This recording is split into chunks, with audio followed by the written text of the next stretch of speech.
Defining Duke, an Xbox podcast, is brought to you by, well, you. If you want to learn how to support the show, go to patreon.com/laststandmedia.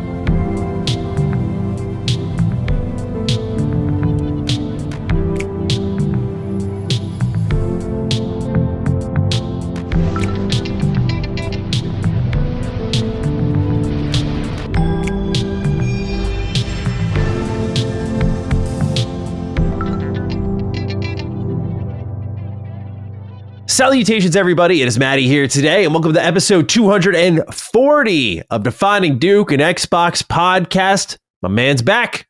It's not Brad this time. It's Lord Cognito, as always. Sir, how are you doing today? Good to be back. Good to be back. Salute to you. Salute to Brad for holding it down.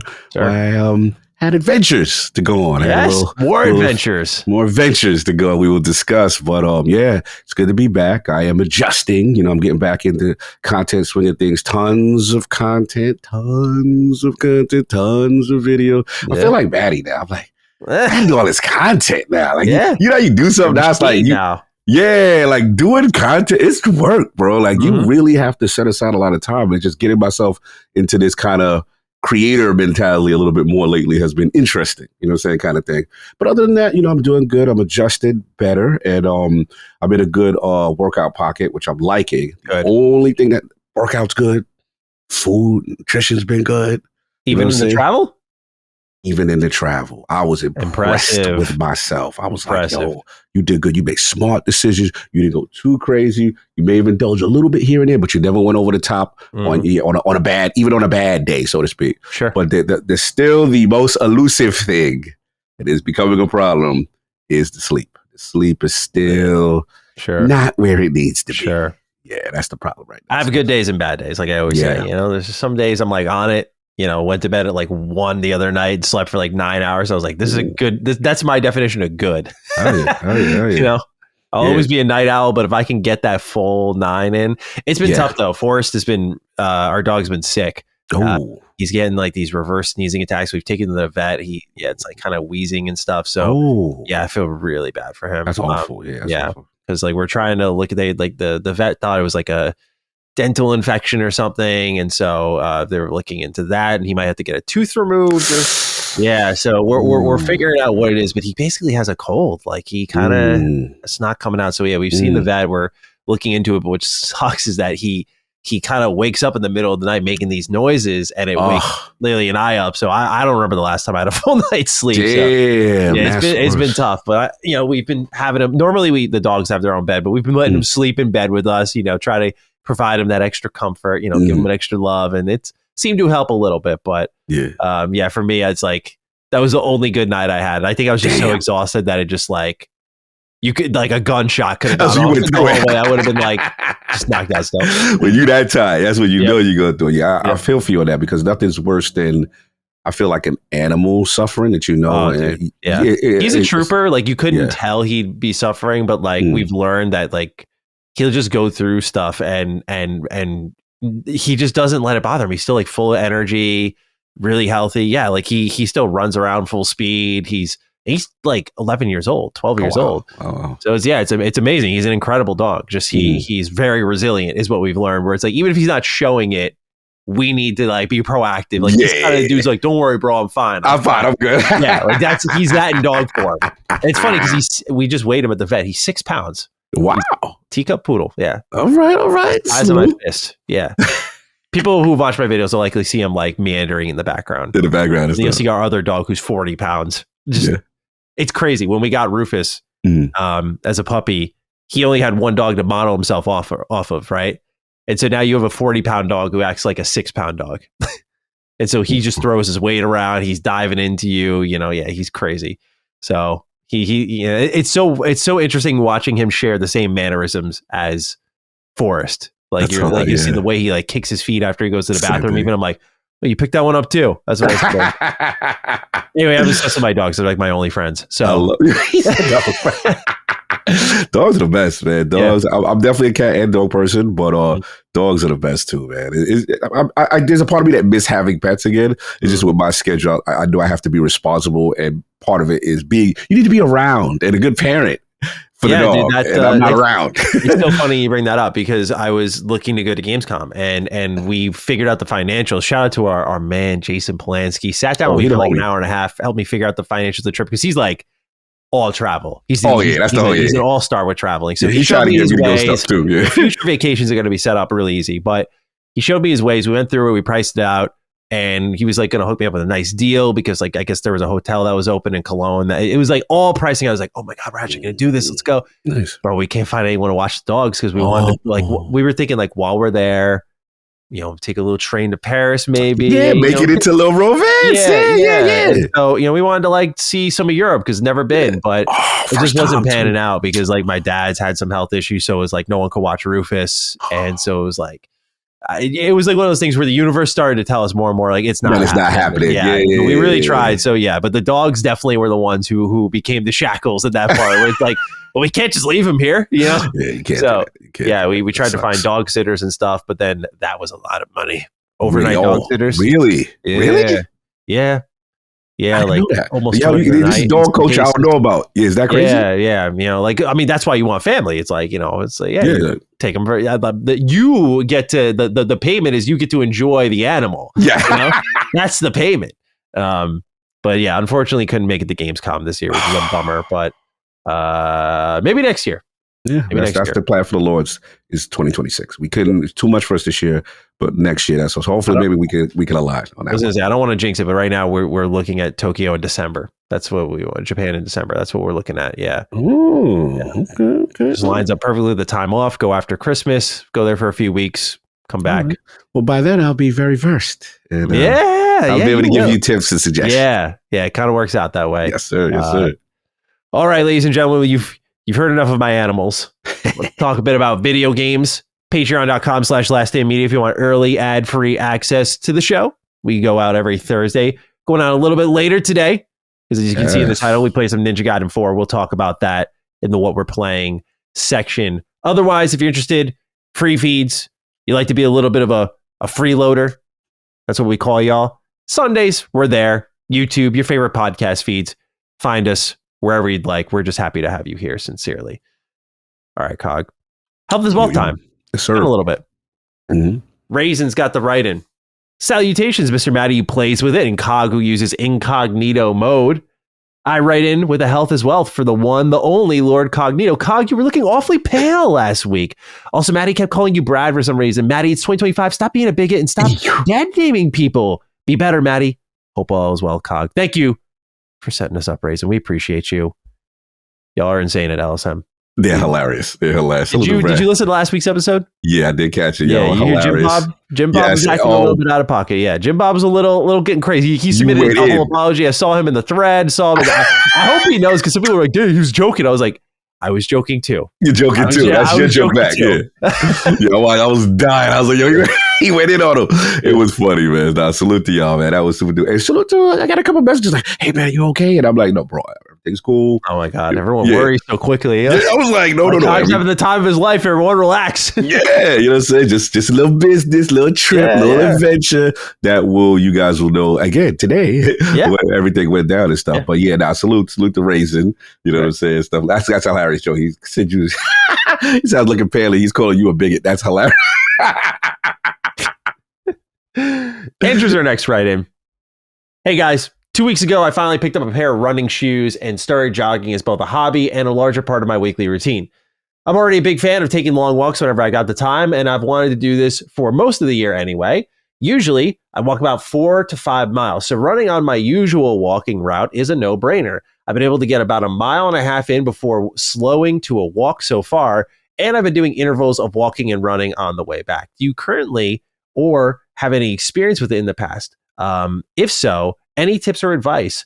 Running has gone great with my usual at-home workouts and my truck receiving shifts at work twice a week. I feel a small uptick in my stamina and also have been feeling a bit better in general too with all the thyroid and adrenal stuff I've got going on. Definitely glad I finally got on the wagon with it. Appreciate your insight and good vibes. Go Bills. I actually saw a clip of Josh Allen. What's he doing? Going around. And he was on I forgot what they call it, the behind the scenes NFL documentary style thing. Oh, the Hard Knocks team. Yeah. Apparently he throws up before every game. Really? Yeah, he was saying I throw up before every game, and the team like roots him on. Yeah, they're like, yeah, get it out, Josh. Like, wait, they got a pre-throw up Rich. Yeah, get it out, bro. I guess he said he gets mucus in his throat. Really? And so he said just one game in college, like he just threw up, and he said, I guess I'm gonna have to do that every week. So he's just puking before every game, every Sunday. That's wild. Yeah, unbelievable. Unbelievable. I didn't know that. Unbelievable. And it's crazy the team's cheering him on. Yeah, like, come on, bro. Do that thing. Do the thing. But to this, Cog, yes, got a cardio freak in the making here, and Andrew. Yeah. And I love it. You know, for me, cardio is the thing I do the most. I really have ignored my strength training for a while, and I need to get back on it because you can it's not just feel like, oh man, I'm weak now, but like there's certain, like I was telling you before the show, Cog, like my neck was hurting a little bit. And I just noticed when I'm more muscular, everything stays in place a little bit more. You know, there's less issues you run into. Your body's nice and strong. Not everything's falling out of place constantly. But for me with running, man, I think the best advice I got was when I did go to a chiropractor, funny enough, and because my hip was killing me. And I was like, it happens when I run. Like I must have like a bad hip or something.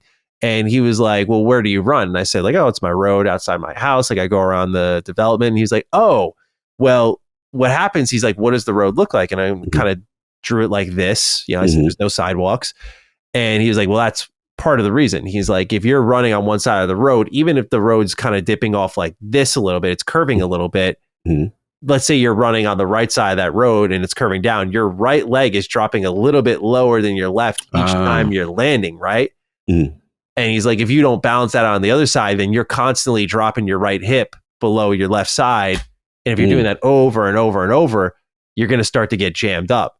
And so that was the thing I ran into a lot is literally as I started to, my knee started to feel jammed or my hip would feel jammed depending on like if I didn't balance out the side of the road I'm running on. I didn't know this because when I lived with my parents, I used to run on like sidewalk. So it was just like flat the whole way. So there was no uneven approach to it. But this might be something that, you know, beyond the obvious ones, like, oh, a good pair of shoes. I love Brooks. Brooks are my go-tos. I cannot run without them. Highly, if you feel like any sort of pain, highly recommend them. They allowed me to, like, when I started to deal with that, keep running. They're just really well-built shoes, great impact absorption. And then running form. Stay on your toes. Stay on your toes. I was guilty of the heel landing and letting it shoot right up the back. And you know, you start to feel that over time. That's something. So yeah, stay on your toes. Try to keep it. I realized my jog was more of a run. I realized I don't know. Yeah, because like I'm 6'2", so like I was just you're my form of like a little jog. Like I'm doing like baby steps kind of, but like that's sort of the right form to do it before you pick up the pace. But for me, I wanted to feel the quicker. So I would go and I would just get too fast with it, and I'd borderline be like, not like a full run, like a full sprint, but like I'd be between that jog and a run. I'd be up. Gotcha. A pace. So, you know, pace yourself. Don't do what I did. And I was going hard out the gate. No, I feel you. This is some of my brief cardio tips. But you sound like you know what you're doing, Andrew. You sound like you're set up. Cog. Any advice for Andrew here? This is my least experience point because cardio has been the weakness for me. And, you know, my journey lately has been, you know, hit what is called like the high interval impact training, which is, again, you know, what I'll do is kind of like, again, mostly sticking on a treadmill or elliptical, stuff like that. But incline, you know, almost at the highest peak, almost like at a 14. And I was actually speaking to, when I went for like a heart checkup, but at a cardiologist. And part of their pre-ritual is they'll throw you in the treadmill and they'll ramp up that incline. And when they ramp that incline, you're like, oh my gosh. And then I was like, and the speed was only like maybe 4.0 or something like that at 3.5. And I was dying, bro. I was like, how much more time I got left? It's like, you still got 5 more minutes to keep going. And I'm like, oh my God, that's what I knew, bro. You out of shape. So all of this is where your body type is actually beneficial to better health, because I can have all the muscle in the world, but, you know, as far as cardiovascular health and breathing and stuff like that, really not great. So I realized, okay, this has to improve. And then the other thing is, you know, the length of time that I was doing it. You know, obviously I'm not a jogger, but just cardio in general, you know, I can't get in there for 5-10 minutes, be like, yeah, done, finished.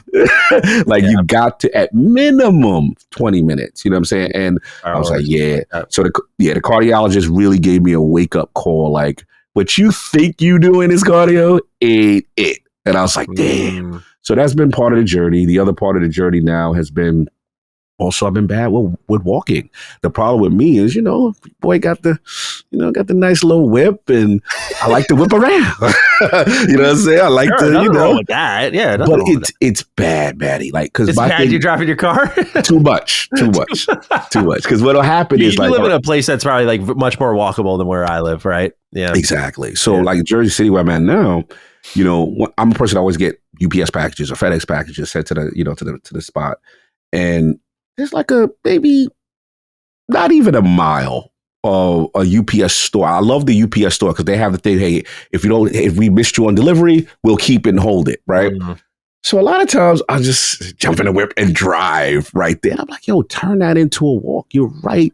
It's not that far, bro. Yeah. So it's like getting into that. And then, part of my experience in my travel recently was I got stuck in a city. I got stuck in DTW, a part of my travels. And shout out, all you Michigan dudes, Hogue, my man Gaming Forte, bro, DTW International Airport. Bro, why is this airport so big, bro? Like, it is literally like 4 football fields long. Terminal A, the one terminal. You know the airport's big. Yeah. When they got an air train inside the terminal. I went to one for that. What was it? Washington, D.C., I want to say, or something like that. I went to one like that where there was like a train system built into the airport. I've never seen that. Yeah.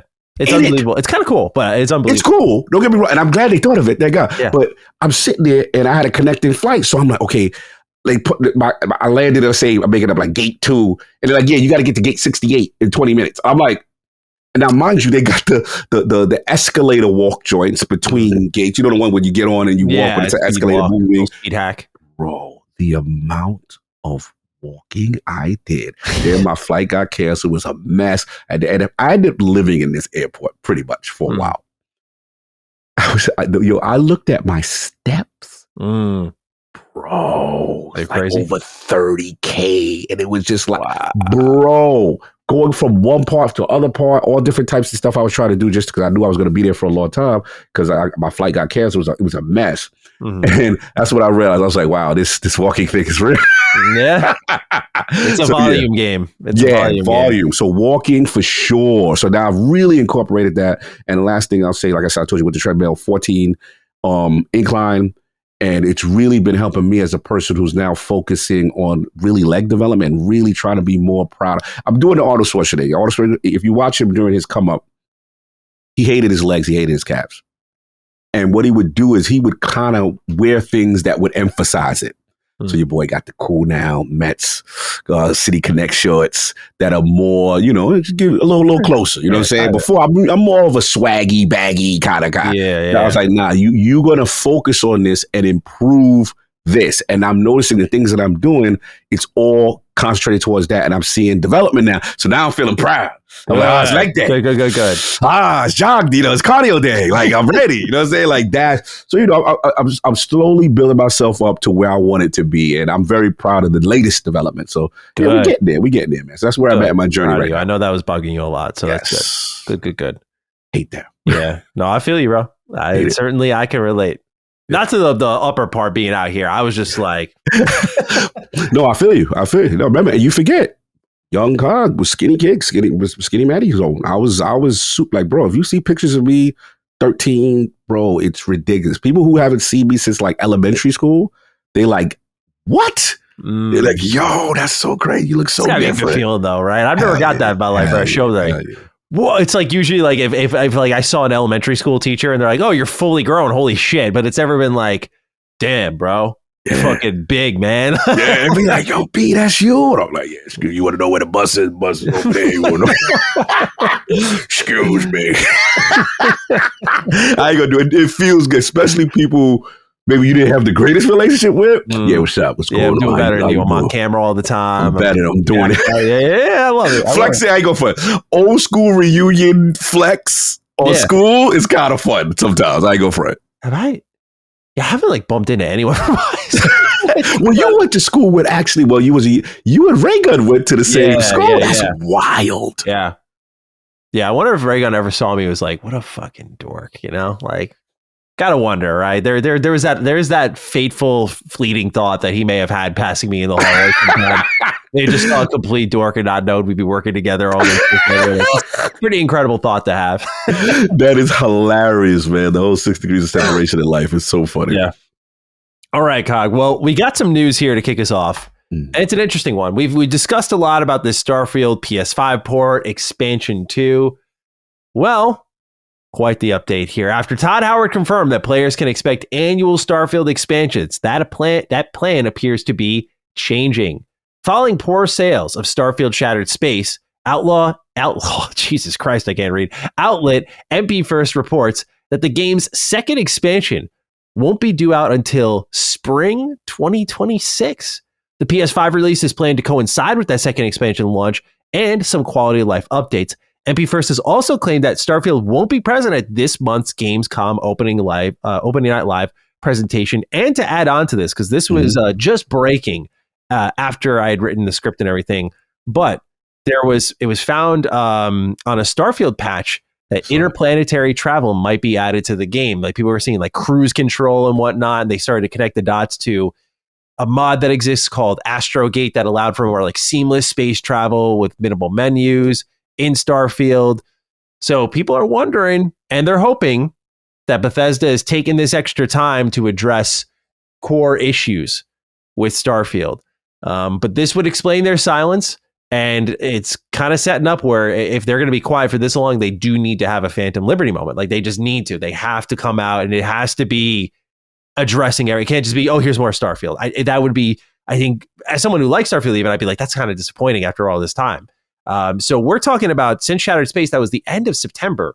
We're talking over a year and change being put into whatever's coming up to Starfield. And we don't know if it's going to be a lot or a little, how much of it's packed into the expansion, because you have to piece apart the statements we read, like, oh, we should have just put the buggy in the, in the expansion. It's like, well, I didn't solve everything. So I hope this is a sign between that leak and this report here that there is some sort of like actual active targeting of people's primary issues with the game. But what do you make of this, Cog? No Starfield presence at Gamescom. I would be wrong about that if that's truly the case.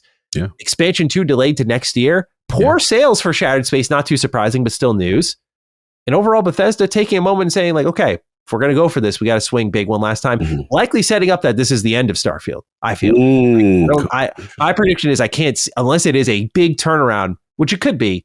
But I feel like it's really betting big because the game just has so many problems that like Cyberpunk gradually addressed them, right? Right. But Bethesda's like, here's one big update. We're gone for like a year and a half. Right. Here's another big update. If they can address all of that, sure, that'd be incredible. But I just find it so hard to imagine. So I feel like this is it, especially if you're synchronizing with PS5. Like, here's the Starfield Complete Edition. Both expansions, all quality of life updates. See you later. What do we make of this, sir? This is a lot. My first initial gut feeling was good.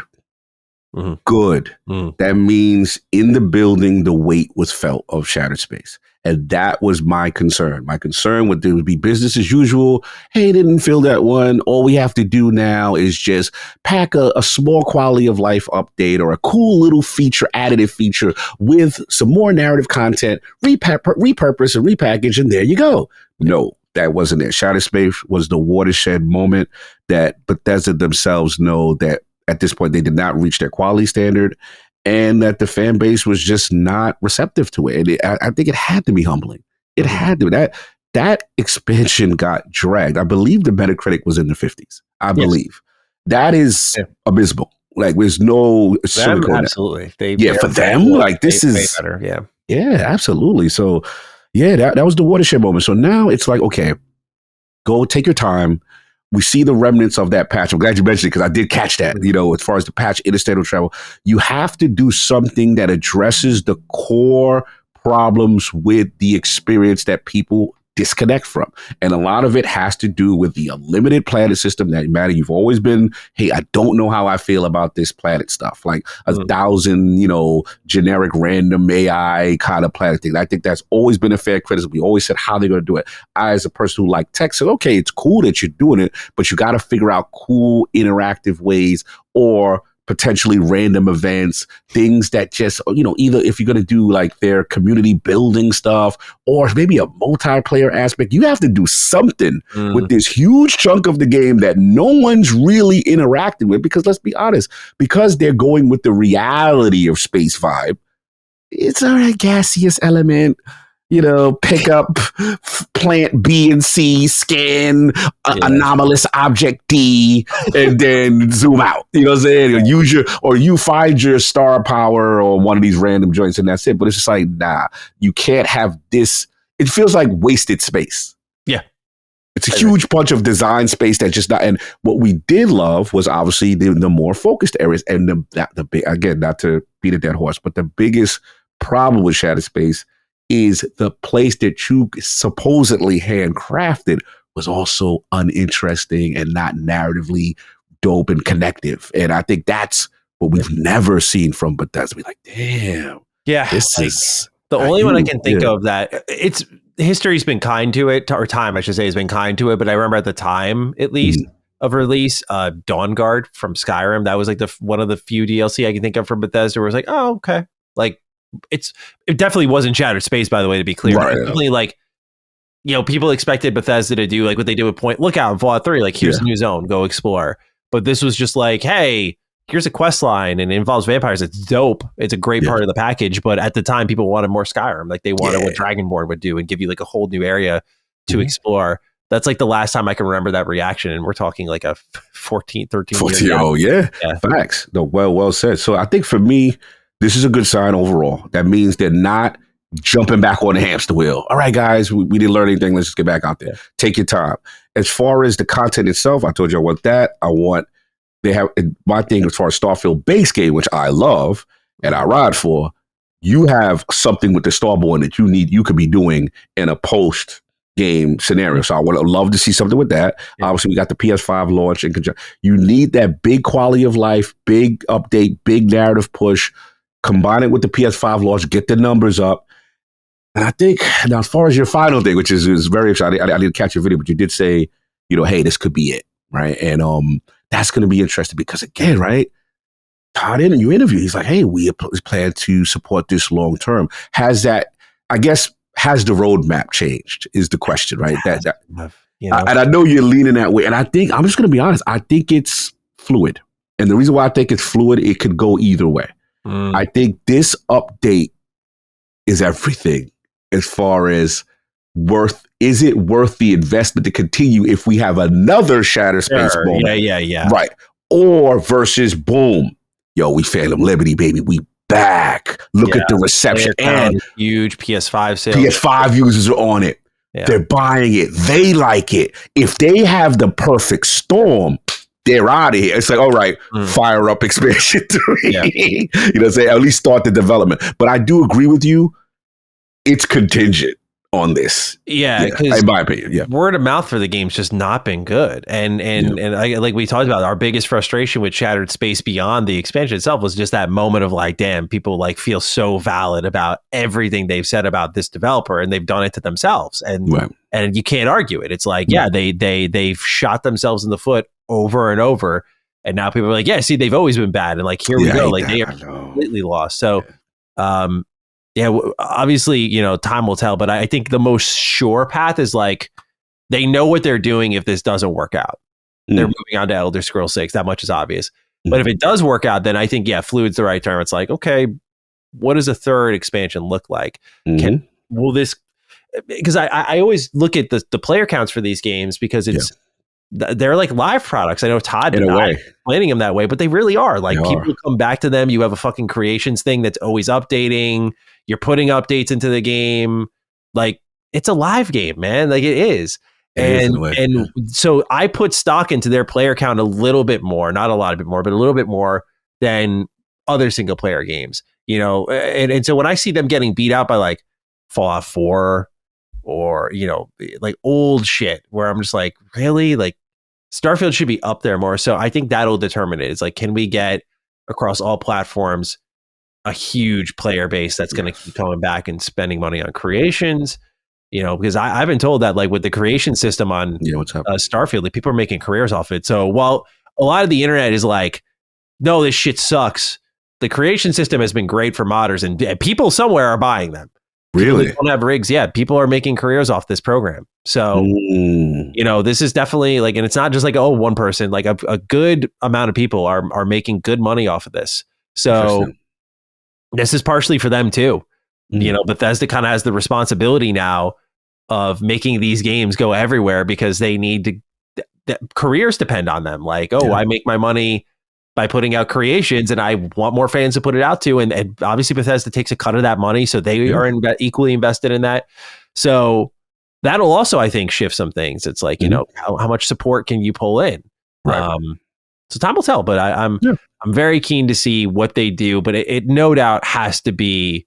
Yeah. I think some people might say, like, I was already there. This is me getting to that point. I was not expecting a massive swing. I was like, we're talking like 8 months to a year after Shattered Space. Like, it's going to be more Starfield, maybe a couple of things adjusted. But now we're talking spring. If we're going late spring, like May of next year, maybe. And it's, I mean, I look at that and I think, okay, that's a lot of time. Like, I'm hoping you guys come out and you're like, we've listened.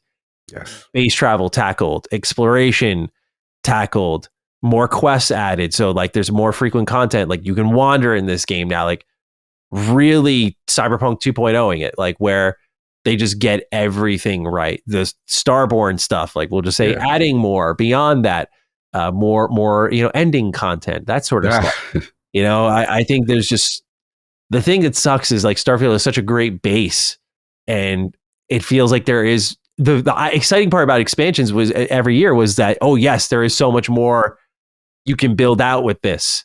But this is extremely important. They need to it has to feel like an overhaul, because you have to override what is over 2 years now of people being like, it sucks, like constantly. You got to beat that out. So you got to really go after it, I feel, if you want this to have an impact. Otherwise, I think it's going to sell like shit, Yeah, I'm pulling for it, man. I'm pulling for it. I still think like this is a great sign. I'm one of the weird ones. When people tell me delays, I'm like, good. Take your time. You need to get in the lab. You need to cook. And that, to me, at least, regardless of, we got to see if they land the plane and they execute it. At least it meant you have humbled yourself to some level, because there's some people, there's an arrogance of, when you're great for so long, there is a level of arrogance. So all we got to do is, you know what I'm saying, as far as from a leadership standpoint. And that, to me, that was felt in that building, man. That's a good sign. It's tough because that's the only thing I'm not biting on yet. Which you're not biting? Is the humble pie. Because really, you went to 58 better, bro. Fallout 76 had to be the most humbling shit of all time. Yeah, you guys still stroll out some fucking things that people don't like or that are really bad, and sometimes people just enjoy eating the humble pie. I mean, Bethesda is good at one thing, and that's hanging with products that people don't like and making them love it. If 76 can be redeemed, I always told people from the start, like, I think Starfield can easily bounce back if they hang with it, because no one thought 76 could come back, and I was right there with you all. I was like, no, impossible.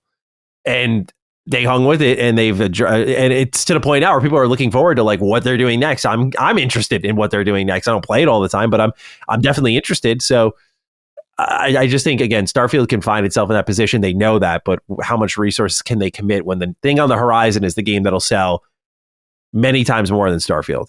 Right. And that's Elder Scrolls 6. And you have to keep in mind, Fallout 5 greenlit, apparently, right? Yeah. Like, if Microsoft's on that money time, I don't give a shit about salvaging your little space game. You want the Fallout and the Elder Scrolls money, especially when that TV show money is going to pour in at the end of this year. Yeah. Oh boy, you think that's not going to change some minds in the between? Like they really are going to have to probably fight a little bit for Starfield to hang around. Yeah, the playing field has changed for sure. When the plan was Starfield to be this annual thing, right, and continue to, it to have the legs of like a Elder Scrolls stuff, and Fallout, and it clearly did not in that regard. But to your point, when you have a hit series and you have the Amazon show and you have the Fallout 76 revitalization, and now, we were getting rumblings of it's been, the major franchises have been greenlit as the focus from Microsoft Gaming. Yeah. You know what I'm saying? That Microsoft Gaming may no longer look at Starfield, as one of those key pillars and maybe try to influence the other things as well, as well as Bethesda themselves, prioritizing their portfolio. So it is. I will say, it's fair to say that the situation could have changed, right? And, it's going to be really contingent on what happens. Because I will say this, in a positive light, though, if they have a moment, especially with the PS5 getting Starfield in this newer iteration that potentially is great and has addressed core issues, you could see that rocket literally take off again. And because one thing you said that people forget, Bethesda, they're unique in that single player games are these lived in experiences that mirror live service products. You don't look at single player games like, hey, what's the player count? There's 100,000 people playing. Like that's Bethesda. That's the greatness of Bethesda. I don't see other games do that. Where I remember when Starfield's initial numbers were coming, I'm like, yo, look at this engagement. This is crazy. When you see Oblivion remastered, look at this engagement. This is crazy. Live services would kill for numbers like this. Mm-hmm. This is a single player. That's the greatness of Bethesda. So I'm pulling for them, man. I think we'll see. Will be, I'm not fooling myself. This will be the most difficult challenge ever for them because of how Starfield is structured. Yeah. Just structured weird. Yeah. So that's the challenge. How do you get this thing that is fundamentally not like what you usually make? That is a slam dunk of engagement, but you got this weird thing, and you got planets, and you got this. They need to tap into the No Man's Sky people. You know what I'm saying? What's my Hello Gaze? You got to tap in, baby, and really see how did you do it? Because they will. Remember? I mean, they got caught. I won't say lying, but like it was No Man's Sky's history. If people remember the very beginning, bro. Well, they are the best example of if you hang with it, you can make something out of it. Yeah. I have one last question for you. What you got? PlayStation 5 players getting the best version of Starfield. Xbox fans feeling like beta testers. How are we feeling? We're going to talk Perfect World for a moment. Just everyone bear with me. Let's go. Starfield PS5 with expansion 2 comes out. Updates come out. Hey guys, it's me, Todd. Interplanetary travel, seamless. It's here. You can drop down on any planet. We've put handcrafted content on every world in the game. Again, I'm saying ideal. That's ideal. That's really ideal. Unique weapons and armor have been added. Okay, there we go. Realistic. Yeah. He hits everything that you've been looking for. Ooh. And expansion 2 is here. How are we feeling that PS5 fans get to sit there, wait, watch us tear each other apart, watch the Dukes get torn apart during the launch week of Starfield and beyond? And then they just patiently sit there, and 2.5 years later or so, this is served to them. How do we feel about that? Not about, by the way, PlayStation fans, but how do we feel that that's kind of the reality is Xbox fans are going to be like, damn, man, I already played this game for a couple hundred hours. And like, now you kind of give us everything we wanted. Okay. How do we feel about that? To me, the funniest part of this whole thing is the PS5 Pro version. Yeah. That's the one that's going to be funny because, let's say, like, again, obviously we've crossed the 60 frames per second thing with Series X, so that was great. And even Series X got the vote, no doubt. But let's just say, like, it, Digital Foundry comes out, right? And it's just like, bro, it is the definitive experience on PS5 Pro. Look at the rasterization and the ray tracing. You know how they're going to use the terms, right? Yeah. So, like, let's just say it's really optimized well, and it's like the definitive. But I think that's the part that may bother my Xbox brother a little bit. But I honestly think, look, I don't think it'll be that. Right now, the community, I think we're finally through the 5 stages of grief, right? We're at the acceptance. They gonna get all these games at some point, or majority or key franchises. So the Xbox fan is like, look, I told people it's going to be like when PC games were announced to Xbox for the first time. Bro, would you take my exclusives, bro? Like, you know what I'm saying? It was that. And it took a while. Like PCs get everything. They get, the RTSs. We don't even get that. What type of one-sided relationship is this, bro? Like it was that. And it's the new baby in the home, and you feeling like the older kid, not real respected energy. It was that kind of thing. So with this, I told people when these games start going over and they start doing this multi-platform approach, you're going to feel it. I warned them. I said, because I've been through this. That's my first rodeo. I'm a Sega kid. So I said, you're going to feel it, especially when key franchises come over, a.k.a. burgers, franken, shaken fries. And Starfield is technically close to that because Starfield represents the last of the true big Xbox exclusive, so to speak. Xbox guys got to say this. We got that you don't got, right? To PlayStation at the time. So yes, it will sting for them. But at the end of the day, bro, you want more people buying this game. What we realize now, and I'm trying to tell my PlayStation brothers, get ready too. You know what I'm saying? The flirting has begun. We are in a new timeline. I shout out to Matt Piscatelli, put the whole stuff. The days of the wall guard, it's coming down slowly. Now, it's not as aggressive on the PlayStation side as Xbox. I will give you that, man. It's not there yet, but we're seeing the flirting. We're seeing what happens if we do this? Yeah. Will they like that? Let's see. We're texting right now. Yeah, that's it. We're sexting. Yeah, good one. I should do the T, bro. Nah, we sexting, bro. Where you at? What you doing? You gonna be at the spot? Okay, cool. You know what I'm saying? That's what we do. I'm telling you, that is such a great analogy. They're sexting. No one did anything foul yet. Yeah, you got that person you like, and you said some really slightly inappropriate message at a time you shouldn't be saying it, and you know that person got a situation, and you got a situation. That's what PlayStation is doing. Well, hey, what's up? All right, cool. If they bite on that text or that sext, it's up. That's all I'm going to tell y'all. Literally. It is up. It's up. So that's what we're going through. And it's a new day. We're just going to see what happens. But funny analogy. Look, all I care about is Starfield. I love Starfield. I want to hum again. Don't y'all want to hear me hum again? Don't y'all want to? I want to see constellation stuff. I want to see white. How they got the white background. I want to see the studio. I like when they was feeling good. Like I never will take away. It's still one of the greatest reveals of a game. At the direct, there was so much pressure on Starfield coming in, and I'm like, yo. Now, granted, was it not perfect? Of course not. But that base game was good. Yeah. So I'm pulling for them, man. It's gonna be difficult. It's gonna be difficult. I'm pulling for them, man. I'm hoping. Well, you know what else is up, Cog? Oh, Xbox's financials in some areas. Ooh. Gaming revenue is up 10% year over year. Content and services revenue is up 13% year over year, with a stat announced by Satya Nadella, which is that Game Pass reached $5 billion in revenue for the whole year for the first time ever. Amy Hood said this growth is driven by better than expected performance from first-party content and Xbox Game Pass. They've claimed 500 million monthly active users across platforms and devices, 500 million gameplay hours streamed via the cloud, and nearly 40 games are in development. There was, by the way, no addressing of studio shutdown or anything. I think this is their way of kind of balancing out, like, those 3, 4, whatever. Yeah, come on, guys. 40. Think of the big number here. Yeah. 6 of the 10 best-selling games on PlayStation in Q2 2025 were from Microsoft. Those were Indiana Jones, Minecraft, Doom, Black Ops 6, Forza Horizon 5, and Oblivion Remastered. And Xbox is expecting gaming revenue to decline into the mid to high single digits next quarter, and same for content and services. COG. Yo. Hardware is also down as expected, but yes. What's there new to say about that? We know why, we know how. What do we think about this? Things are up. Things are up a little bit. $5 billion in a year, by the way. Yeah, it's crazy. Those are layoff numbers, I'll tell you what. They're fucking struggling, man.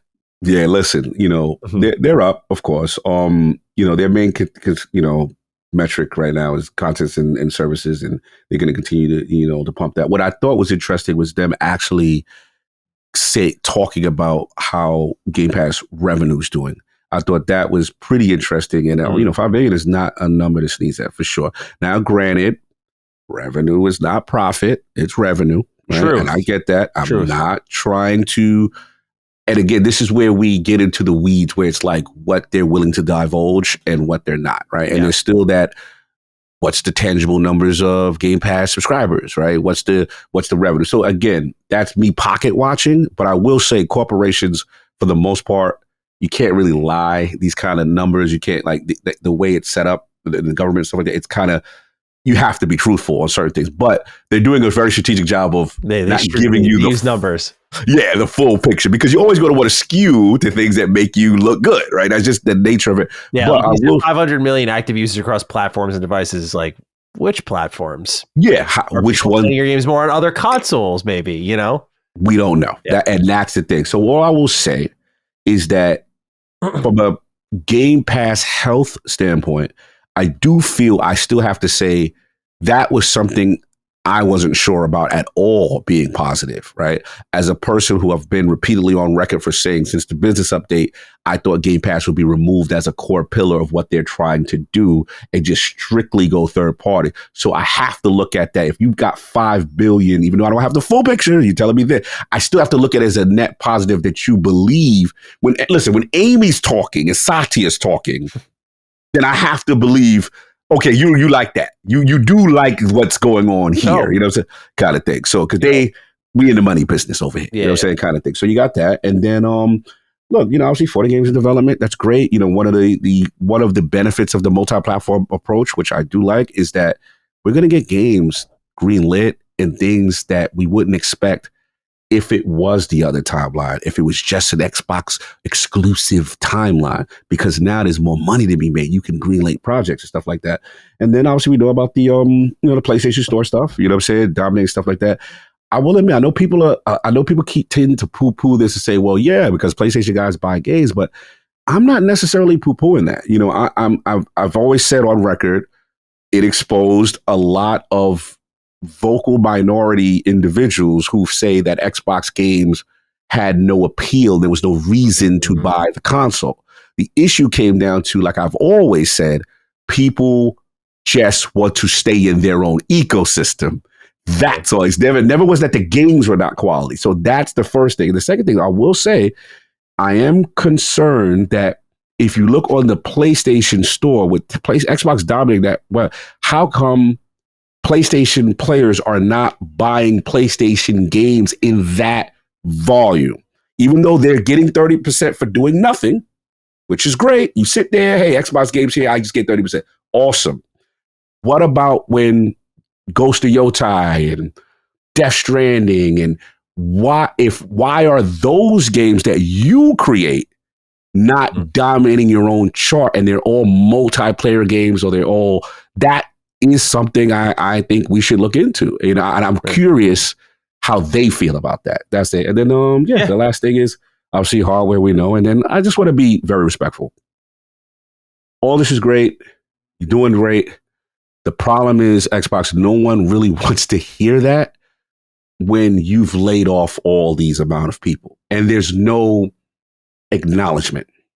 So, and there's going to be more layoffs. So that's the bigger picture where I can't let them completely off the hook. We're in a timeline where gaming says we're doing as great as we've ever done. Yeah. Yet we're removing and killing off all the heroes. Thank you for your service. Like, this timeline is just, it's tough to be game developer, man. It's tough. And that's the part I'm still not at peace with, because of all the people I've lost. It's just, I'm never going to be, I don't care what corporation, even if it's my favorite company, like Xbox, I know I love them, but it's just like, bro, like you can't be popping pom-poms about how amazing things are. Yeah. Yet you murdered a country of developer. Like it's a dichotomy I struggle with. Yeah. I agree. I mean, a great example of that, last week's episode was pretty well received, but there were a few write-ins this week, which I expected after we finished the show. I was like, I feel like I know where this is going to go. Mm-hmm. Some people were like, oh, it was way too negative this week. And I was like, I'm with you. I'm like, I love Xbox. Like, I grew up an Xbox fan. I'm very unhappy with them right now. I don't, just because the week changes doesn't mean my feelings change. I'm not there. And to see them kind of continue to celebrate those numbers makes me feel weird. And what I think people got a dosage of last week was you got someone like me who's not happy, and I'm in the brand. Right. And then you got someone like Brad who's not really in the brand. He's not submerged at all. So you're getting the outsider opinion who's stepping in, and that's how they perceive things. And I'm like, this is kind of like a dose of reality of like where Xbox is at, even if it's not always the most brilliant listen, because it's like, oh man, everything sucks. It's like, that's where they're at for a lot of people perception wise. And I read these numbers and I'm like, I don't think number one, I mean, I get it. They don't care, but also I don't think they understand how people feel about them as a brand. I'm not wishing them failure, but and I'm not saying hold your shareholder meeting so I can get over this. But this is not the first time this has happened. And so it's that kind of level of like, most times when I see their numbers go up, I'm like, okay, cool. Like, let's break this down. But I'm just like, yeah, at what cost? And I just think about that a lot of times. No, it's real, bro. It's real. It's the human element. Sure. And I'll be the first to admit, like, since I've started working in game development, like, it definitely changed my perspective on a lot of things.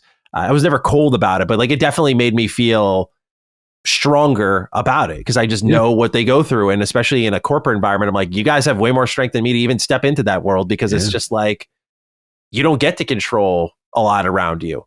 You're kind of a product of an environment. You're a little helpless in some way. So I admire them greatly. So I'll admit it's amped up the emotionality of it. But overall, it looks like, we can't break down revenue into profits, but lots of playtime, lots of game hours, lots of revenue, 40 games in development.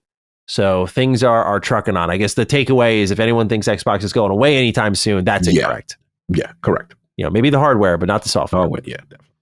All right, next up, man, let's pour one out to our BioShock fans out there. We're thinking of you, thinking of me.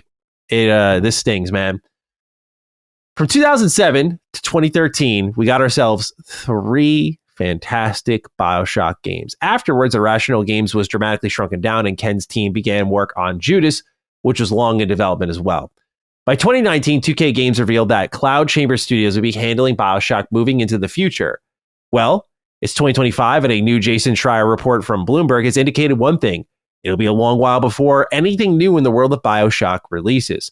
According to people who weren't authorized to discuss private information and remain unidentified, the newest BioShock failed an internal review because the game's story needed improvement.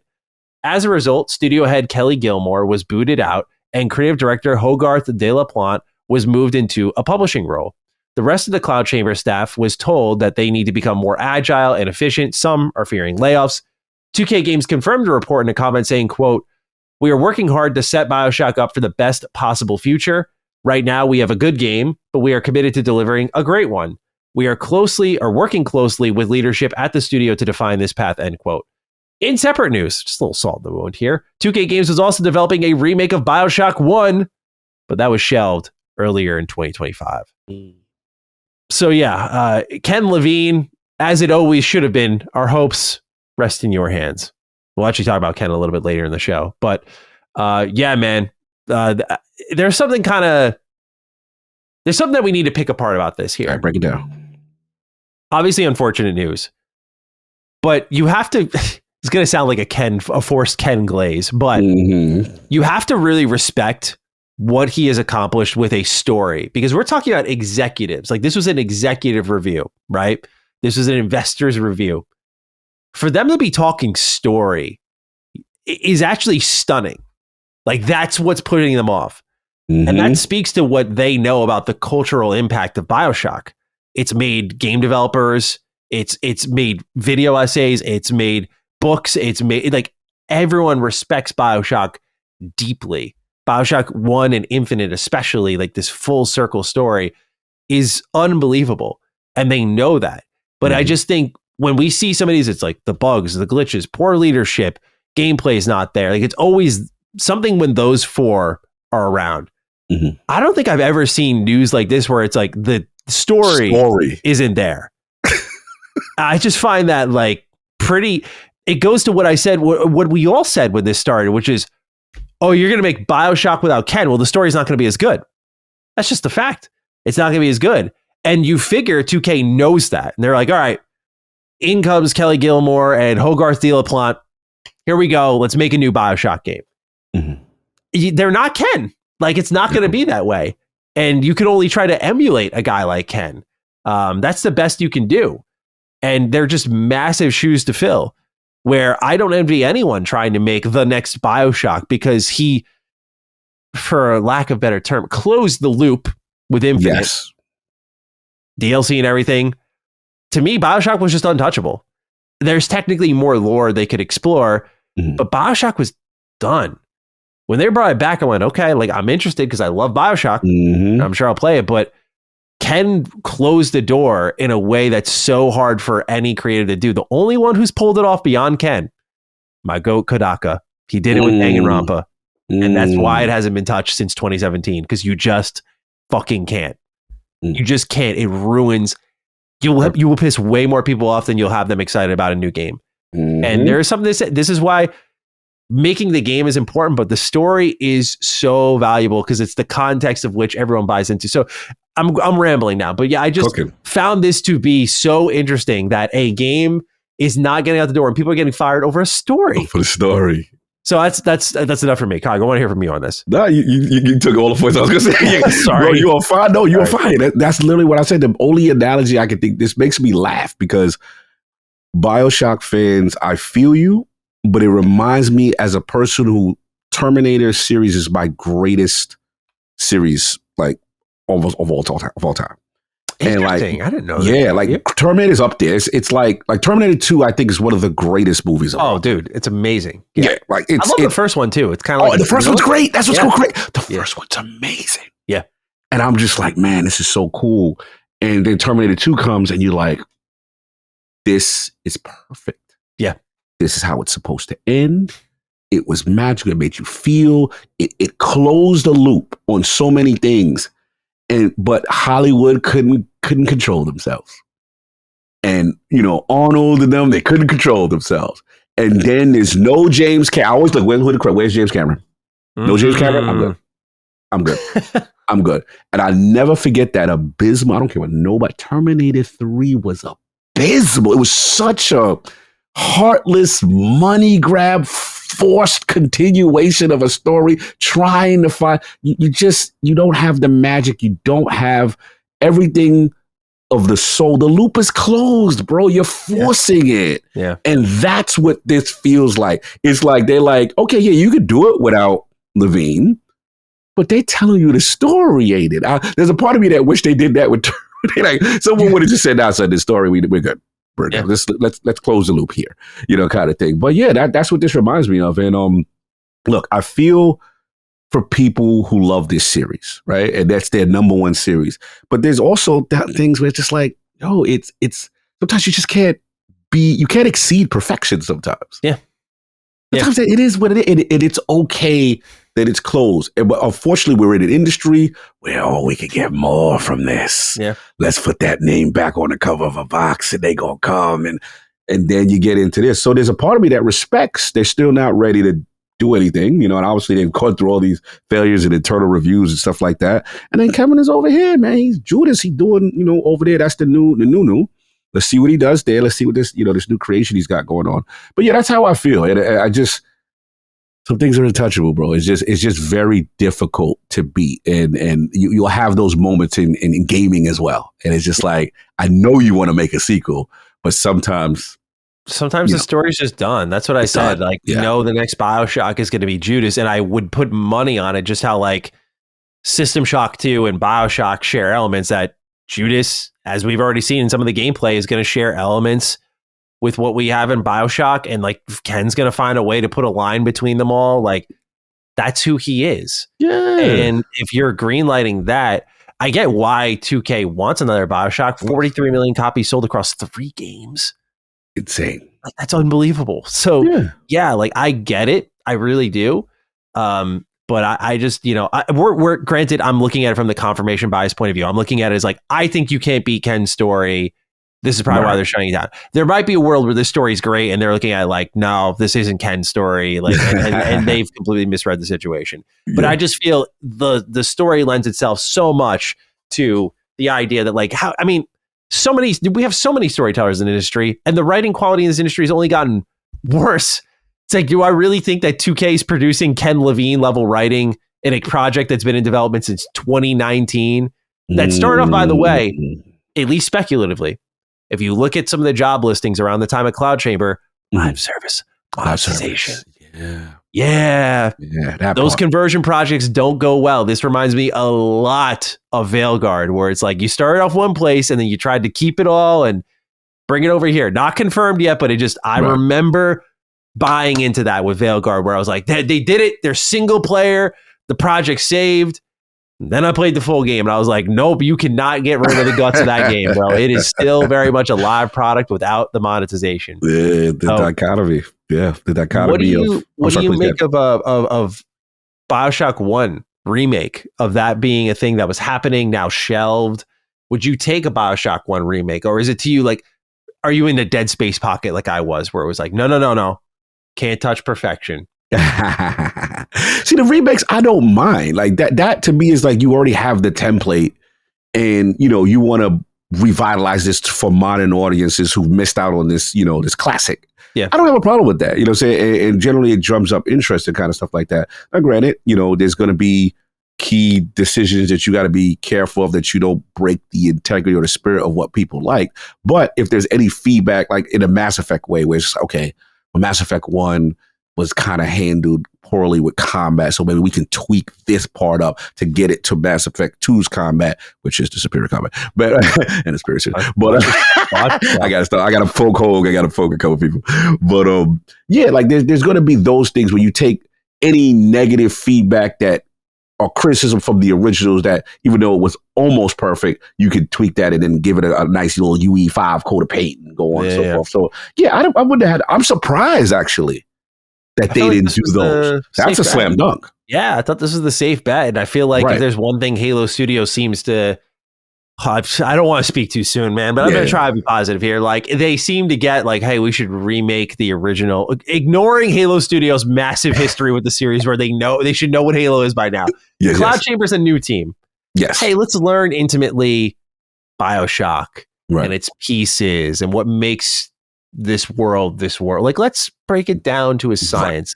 Again, just kind of like the Project Foundry with Halo. Like, let's break down Halo scientifically, systemically. Let's understand it. So I feel like a remake made a lot of sense. The fact that that's been shelved, they're like still more interested in working on 4 is so surprising to me. Unless, now that I'm thinking about it, the rollout was remake tie-in sequel. Remember, remake engages audience to the franchise, to the property. Okay, this is what BioShock, you liked it? New joint coming. Mm-hmm. And maybe they had a mark. Because one thing I do know about 2K, because I got people in building, is they don't mess with it. Like they're not in the low, messing with some indie or mid-size hits. They're in the blockbuster business. Isn't what they said were the business of making hits? Was that them? Literally. Bro, they're not trying to entertain your passion project. This is about the biggest games that sell the most. So that's what I'm looking at. So it's like, if you're going to have BioShock 1 remake, yes, you already know, but you got to have the 4 for them. Maybe the thinking is, we got to have 4 ready to go to gauge. That's the perfect tie-in. Bro, we're going to be caking. We're going to be caking out. I think that's potentially could be happening, because I'm with you. I don't see how a BioShock remake doesn't work. That's free money, unless you're trying to tie it to something and continue the money train, you know what I'm saying, kind of thing. So that's what I'm thinking right now. I could be wrong, but that's my mindset. It's probably one of the factors that potentially could have hindered this coming out. Yeah, disappointing news, but also potentially a little encouraging, because it's like, I'm glad that they're taking the part of the game most serious that I care most about. So, all right, Cog, let's turn our attention to a big reveal this past week. Battlefield 6 multiplayer reveal, tons of streams, tons of gameplay. Class breakdowns there, map breakdowns are there. Okay, well, I already know your feelings. Let's hear them. Bro, I wasn't ready. When I saw this joint, I was going to play, right? So I downloaded, one thing you were doing on long flights, please download a bunch of video. I download your video, I download bad videos, because when you don't have internet on a flight, you're going to go crazy. So I had a bad Battlefield. So let me see what the hype is all about. And then I saw, you know what I knew it was up? It was you. I saw Maddie smiling face on a thumbnail. Bro, stop acting like I'm not smiling. Maddie smiley face on a thumbnail. We up, boys. dude. I haven't seen Maddie smiley face on the thumbnail in like a little couple weeks. So I was like, word, down low. Hey now, I'm Let me see. Let's look at the faces. Cyberpunk. Let's do the face count. Go ahead. Smiling, talking to Fargo. Of course. Go interview. You did. Oh, bro, you did your thing. I'm halfway through that. We'll talk about that later. Yeah, we're gonna talk about that. Absolutely. Get your fly. I got some smiles here. Let me see. Your smile rate face ratio is low. Let's see. Let's go to Mr. Matty Plays channel right now. Yeah, if we go into the Xbox news territory during the layoffs, bro, I was not. I was not feeling it. I know Xbox fans. We like, yo, what's up? We don't see smiley face Matty no more. Take it up with your boss, guys. Come on, man. So I'm telling you, when I see smiley face thumbnail Matty, I'm like, yo, we all the way back. So I'm watching this, right? I'm watching this. So check it out, bro. You know when you're watching something so good? I'm a Kurt. I was like, bullshit. That's not real. I was like, get out of here. It was so amazing looking. It reminded me, PlayStation fans, you're going to remember this. Remember Killzone 2? It was a reel for the PlayStation 3. Oh, the showcase that was fake? Yeah, the Halo Killer. It was called the Halo Killer. And we was like, hey, yo, the cell processor is doing that. Mm-hmm. Xbox is finished. Mm-hmm. That's how the streets was talking. They was like, yo, they got that, right? And then obviously we realized it was a vertical slice or whatever. Battlefield 6 looks so good that I was like, there is no way. First of all, watch the campaign trailer. Shout out to my bros who watched The Shield. They got my man Almeida, who's playing the president of the job. Like, oh, they acted okay. I love the story. Yo, the United States, dudes is pulling out NATO. The United States is by themselves. Ooh, okay, I like this. Watch it. I'm like, all right, this looks crazy. But again, you see the little thing at the capture at the bottom, cinematic, half cinematic, half chill. All right, cool. And they showed the multiplayer. All right. First of all, not only does the game is the most blockbuster looking, destructive everything almost. Now they did confirm it's not random destruction. There are predetermined things or certain things, but the level of detail, fidelity. But for Battlefield Hardcore, we've been waiting since this, the Bad Company, the Battlefield 3 days for this kind of gameplay. Then you take it back to the classes. That's my essence. I'm Bad Company 2, Battlefield 3. Yeah. Engineer class, and then I'm seeing the kit, and then the assault class, he could do the 2 weapons, adrenaline boost, boom. Engineer class, that's me. I'm always fixing. I'm trying to stop vehicles. I'm like, I hate y'all vehicles because I'm not good in vehicles, so I want to stop y'all in vehicles, right? Mm-hmm. So you got that, but I can repair failings, do that. Scout look kind of interesting because he got the sniper, but he could also like laser paint things, and bro, did medic class for the win. Support? Yeah. Drag the homie. Bodies. Yeah. Drag the homie mode. Yeah. Bro, I was like, yo, this is it right here. They've all I did was smiles. It's like, man, Vince Zampella. All I kept thinking, Vince Zampella. It looks like he has did it because obviously they took him off. They moved him to Battlefield. Please save Battlefield, Vince. And then we saw with all the Vidocs, right? The structured teams. We're doing a 2 or 3 team kind of studio thing. Four teams, right? We are really taking this thing. So you knew they was out of bounds when the marketing team just got them on a battlefield, talk about the game for no reason.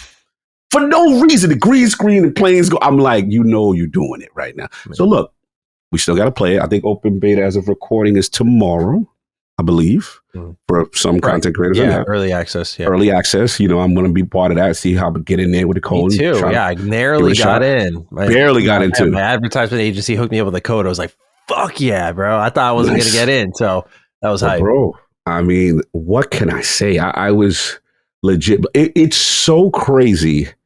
I sat there. I'm like, Call of Duty. If they nail this, oh boy. It's gonna be hot. It's gonna be a cold winter. Whoa! I know they got their try. And granted, yes, they're 2 different games. Yes, Call of Duty still sells regardless of what. But this is like I've always been a Battlefield.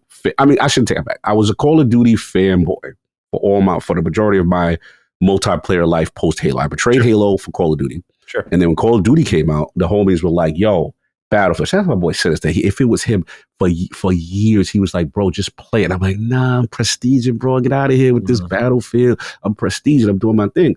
He's like, just try it. And I remember when I finally played Conquest for the first time, and I'm just like, yo. I said, oh, this is real war. This is war on the highest scale. I think the biggest surprise for me, because I played Bad Company 2 first on PS3. And I remember the big surprise for me was the guns felt really good. Really good. And I was like, oh, Call of Duty's not the only one who does this. And I was like, I remember telling a friend, I had the same thing. I had like a friend convert me. I was like, yeah, but I like to like sprint around and shoot and drop shots. Like, no, you can do that in this game. Try it. Yeah. I was like, when I could, I was like, I was a believer.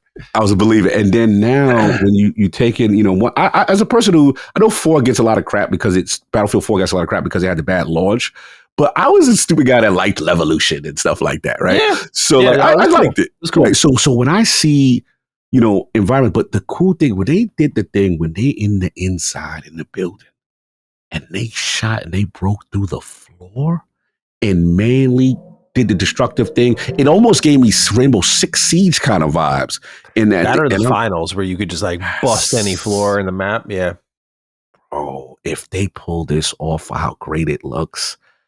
The industry's on track. And they got the perfect window. There's no GTA this year in the spot. Like, it's lining up if they nail it. So, yeah, I was blown away, man. Then, like I said, I saw your video. I see you pumped. And I was just like, yeah, this is looking like this. So what's your thoughts now that, you know, you got more time to break it down? It just reminds me of, okay, when GTA 5 came out, there was a vast gap where a ton of crime-based open world games could have come out and tried to like compete for that throne. Not take out GTA, but there was a power vacuum left open that someone could have, like a Saints Row moment. Like, hey, you're actually, funny enough, Saints Row established itself in the heat of GTA. So Saints Row's reboot was like, to me, one of the biggest failures of this generation because you had that window. You had an abundance of time before and after. GTA 6 was nowhere to be found. But that was a missed opportunity. What I see here, what excited me the most is an opportunity being seized. Call of Duty is great. Call of Duty gets a lot of money and all that stuff. I'm not taking away from that. I will also say Call of Duty looks really stupid right now, dude. Like, you just look at the skins and the, you know, Ninja Turtles kicking like Rick and Morty. The Minaj and the Joy. It's gotten Fortnite fucking whack, bro. This is not Fortnite. Like, I'm not asking you to ground it completely. I know there's a lot of green and all of this. Like, I'm not disrespecting it. Like, it's a platform. It's huge. So it's more to me just saying, I'm glad Battlefield, provided the monetization is good, because that's a asterisk given DICE's experience with Battlefront 2 and EA's overeagerness and this not being an $80 game, but $70. Like, I'm sure I could see a world where EA's like, yeah, 70, you love us, right? And then like one arm behind the back, they're like, once you join in, that leveling system's going to be tied to this over. So my point being is that this can unravel quickly if like a progression system's off or monetization's off. But if it is as pure and fun and amazing as it looks, I'm so happy because it's like, yes, someone saw an opportunity. Hey, Call of Duty looks really whack right now. We're not going to take Call of Duty out, but we might take some customers from Call of Duty. Same thing. Like, hey, GTA's gone for a while. GTA 5 is great. We're the next GTA 5. And no one did that. No one succeeded in doing that. Yeah. Completely. The only thing I can think of that got, when I say close, it wasn't even close, is Mafia 3. It was like an open world game, crime centric, but it was not really that great in the open world part of things. So yeah, like I just like to see EA and DICE taking advantage of this moment. And I'm hoping this game is incredible for one other reason, dude. We all know Battlefield 2042, that was the game they decided to make over Star Wars Battlefront 3. And that, especially with the resurgence of Battlefront 2 this year, rubbed a lot of people the wrong way because you didn't get Battlefront 3, and 2042, as cool as I thought it looked before launch, did not pan out. You know, it was a very big disappointment for a lot of people. And now like they're doing the pre-launch interviews where they're like, yeah, like we missed on that one. We're connecting with the thing you do like though this time. So they're leaning into it in a smart way. But now it's like, this needs to be good, man, because we know you're pushing Battlefield and not Battlefront for a reason. And it's like, okay, if I'm not going to get my Battlefront 3, which I've been chasing all my goddamn life, Battlefield 6 needs to be really good. And it looks really good. The destruction looks incredible. The classes being back. it's back to the essence is what it is. You know, they're remaking a Battlefield 3 map. Battlefield 3 is like my favorite right next to Bad Company 2. Like I love these games, but I've also fallen off of it. Like I've either done what I did with Battlefield 1, which is like hard out the gate and then fall off quick. 2042, I didn't even really play at launch. Had a terrible launch too. And terrible then launch. Battlefield 4, a lot of people really like. I was not crazy about Battlefield 4 though. Okay. You know, it wasn't even like a Levolution thing. I just didn't enjoy it as much. I don't know. It was broken as hell at launch too. Maybe that's what it was. I'm trying to remember, but I know you couldn't even log in. I couldn't really get into it. It's funny too. My friend went through a breakup years ago, and we went to Walmart, and he's like, "Come on, bro, I want something to play with you guys." I'm like, I was like, "Well, am I gonna tell him fucking no?" Like, I was like, he's heartbroken, man. Like, he's heartbroken. Gotta get over, yo. We played it for like an hour. He's like, "This shit sucks." I'm like, "Dude, yeah." I'm like, great. It was like $30. It was brand new, sealed on PS4. I was like, great. That's my Battlefield 4 memory. So yeah, I just haven't had like a really good run with that game yet. But hey, 6 looks awesome. I'm looking forward to playing the beta this weekend, sharing some thoughts on the show here next week. But I think it's going to be a good time. Yeah. It really comes down to monetization. I have no expectations for the campaign because I've never really played a Battlefield campaign and liked it a lot. It's to me just addition here by the fact that it's like, cool, you're going for it. You know, you're making one. This is a win. You know, so I will take that. But really, I'm here for the multiplayer at the end of the day. Yeah, no, for sure. And I do want to give them credit. Current gen only. I like that. We're taking a ballsy approach. Because that's still something Call of Duty has not done yet. So still holding on, kind of thing. And if we want to see that next level of where and that's why I think it looks so good. We talked about the destruction. We talked about that. And I can't wait. Man. It really blew me away. I was not expecting that. Yeah. I thought it looked good at first, but that good, it was pretty unbelievable. All right. Nintendo Direct third-party showcase happened. We got a bunch of Xbox games announced. Those games were Monster Hunter Stories 3 Twisted Reflection. That's coming 2026. Once Upon a Katamari. That's October 24th this year. Just Dance 2026 is also this year, October 14th. Pac-Man World 2 Repack is coming out September 26th. Interested in that one. I have a good friend who loves that series. Plants vs. Zombies Replant is coming out October 23rd this year. Chronos The New Dawn, not far off at all, under a month away, September 5th, 2025. Cannot wait for that one. NBA Bounce comes out September 26th. Final Fantasy Tactics The Ivalice Chronicles, September 30th. Goodnight Universe, November 11th this year. Shinobi, Art of Vengeance. We know that's coming out this month. Demo available now. Was announced during the showcase. Hella is coming out 2026. And then, both are all-stars over here, right? You got Sega with Shinobi, and then here comes Octopath's team. Here comes the Adventures of Elliot, the Millennium Tales. It's like a Zelda action RPG style game. Demo out now. That's coming out all platforms 2026. And then Octopath Traveler 0. I was like, what is going on, man?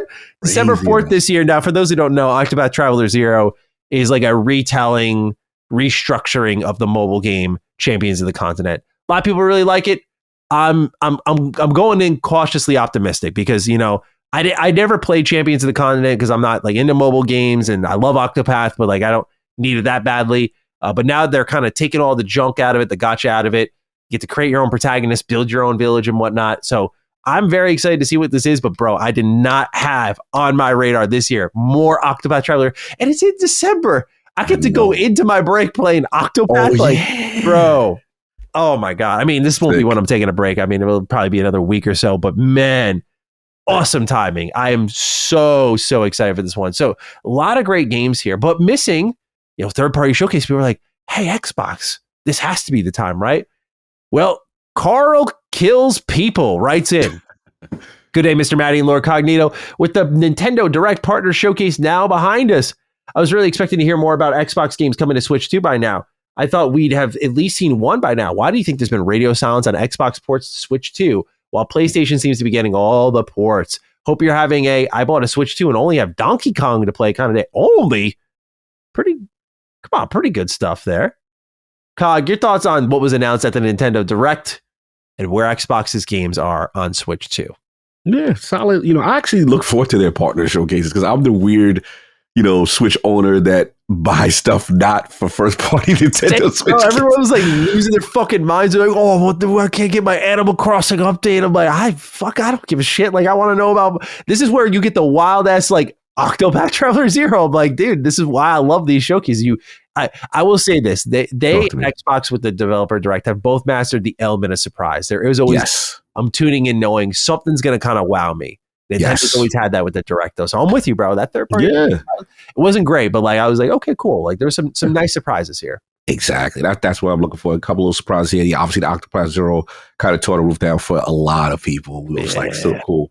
But cause kill people. I'm with you, man. I think it is strange now that we're not seeing, the Xbox ports in full swing over on Nintendo Switch. And I only have one theory now. My theory is that they didn't have dev kits.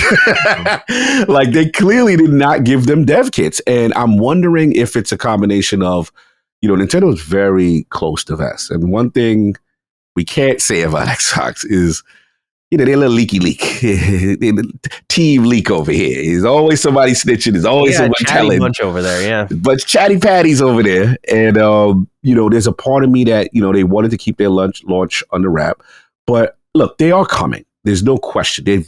We've saw from the FTC and the whole Call of Duty thing, they literally signed a 10-year deal with Call of Duty and stuff like that. I will say I was surprised to see Madden, right? Madden on a Nintendo Switch platform is a huge deal. I know people don't play Madden, care about Madden, hardcore, but that's a huge deal for it to come back to a Nintendo Switch platform. So I think it is happening. It's just going to take a little longer.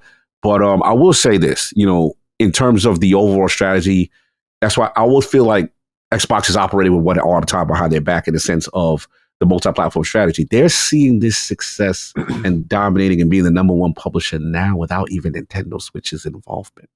Yeah. What's going to happen when Grounded 2 gets over there? What's going to happen when the Halo remake get over there, the Gears reload? It's going to get crazy. Yeah. It's going to, bro, you want to talk about content and services. Oh boy, those numbers are going to be insane. So that's what's kind of impressive in a way. It almost reminds me of like what I always think of, like, shout out to the Punching Up crew. What I think is impressive for Nintendo is that we'll look at Circana, aka MPD, and be like, all right, let's look at the numbers, right?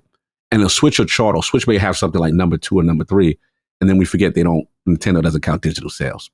That's one arm tied behind their back. That means we know people bought that digitally too, right? So it just goes to show you how dominant they are in the space, and that's what it kind of reminds me. But yeah. I am surprised it is taking this long, but the only thing I can come up with is like Nintendo did not give them the dev kits yet, and thus we haven't seen the big hitter. So maybe 2026 is when the Switch 2 initiative and ports come into play with Xbox. Yeah, I think you're right on the money. And I've given up on the idea. When was this? I think when they started to show other companies' logos in their showcases with the developer direct at the top of the year. I don't think Xbox shows up on anyone's stages ever, at least not for a long while. I think there's a way to do it without, I don't know if it's a pride thing. I don't know if I'm reading into it too deeply. There might not be any logic to it. It just might be like, we can just do it on other stages that don't involve us looking like we fully submitted ourselves and have publisher energy rather than like platform energy. And so it's like, okay, we'll go to Jeff's showcase and we'll announce whatever, and we'll put the Switch logo there. But we're not going on the Switch Direct and we're sitting down and being like, hi, we're here, happy to partner with Nintendo, unless it's like a real merging of the minds. Like, we're bringing Game Pass to Switch too, which, again, we're not really expecting. But even with like the Grounded and the Pendament already, how did you feel about that? How did you process that one? Did they do that in like their own, like Phil stepped up? Oh, you mean my bad. Games will be there. Sorry, okay. You're talking about the physical presence of like an Xbox person. Yeah, right? Maybe I might have misread or / I thought you meant just a game. Okay, I'm sorry. I misread games for sure. Sorry, I just meant like Phil step out. Hey guys, like I don't think we get that. I think the games though, they can show up wherever. But I think I want to say it just, to me, like the signs I've seen, like maybe Xbox is a little conscious of it. Like if they can avoid it, that'd be great. I get where you go. I feel like that's it. It's like ideal / nice to have scenario of like, can we avoid being on, that stage? Okay, cool. We can get those numbers from like Game Awards, Opening Night Live. Cool. Right. That's where I think they try to live. Well, we got another showcase at the top of the month. It was the THQ Nordic 2025 showcase, and they had the game of the year. SpongeBob SquarePants Titans of the Tide. Y'all need to watch this trailer. If you grew up with SpongeBob like I did, watch this fucking trailer. I don't want to hear a damn word out of anyone. Yo, you're 30, bro. Shut the hell up. Shut up and watch this. They got David fucking Hasselhoff in it. It is one of the best trailers I've ever seen. It really is, sincerely. Like David Hasselhoff. They got David Hasselhoff. They got him singing, bro. They're showing the game. The game looks really good. Like it's standard SpongeBob 3D platform. But like it just all comes. It's such a fun trailer coming out this year, November 18th. Cannot wait. Recreation. No release date, but that got shown off. Tides of Tomorrow, February 24th. Sacred 2 is getting a remaster. Like, dude, THQ's got to take a lap real quick on like the weird remasters they've done. They've remastered Red Faction Guerrilla. They've remastered Kingdoms of Amalur. Now Sacred 2. Wow. I remember playing Sacred 2 on my 360. Really weird pick here, but I am here for the deep cut. No release date. The Eternal Life of Goldman. Can Fairy Tales Hurt? No release date for that. Gothic 1 Remake got a release window of early 26 alongside Gothic Classic. So Gothic 1, 2, and 3, the classic games are coming to consoles. That's sometime in 2026, TBD for now. Reanimal, still waiting for the release date on that. And then we got the announcement teaser of Darksiders 4.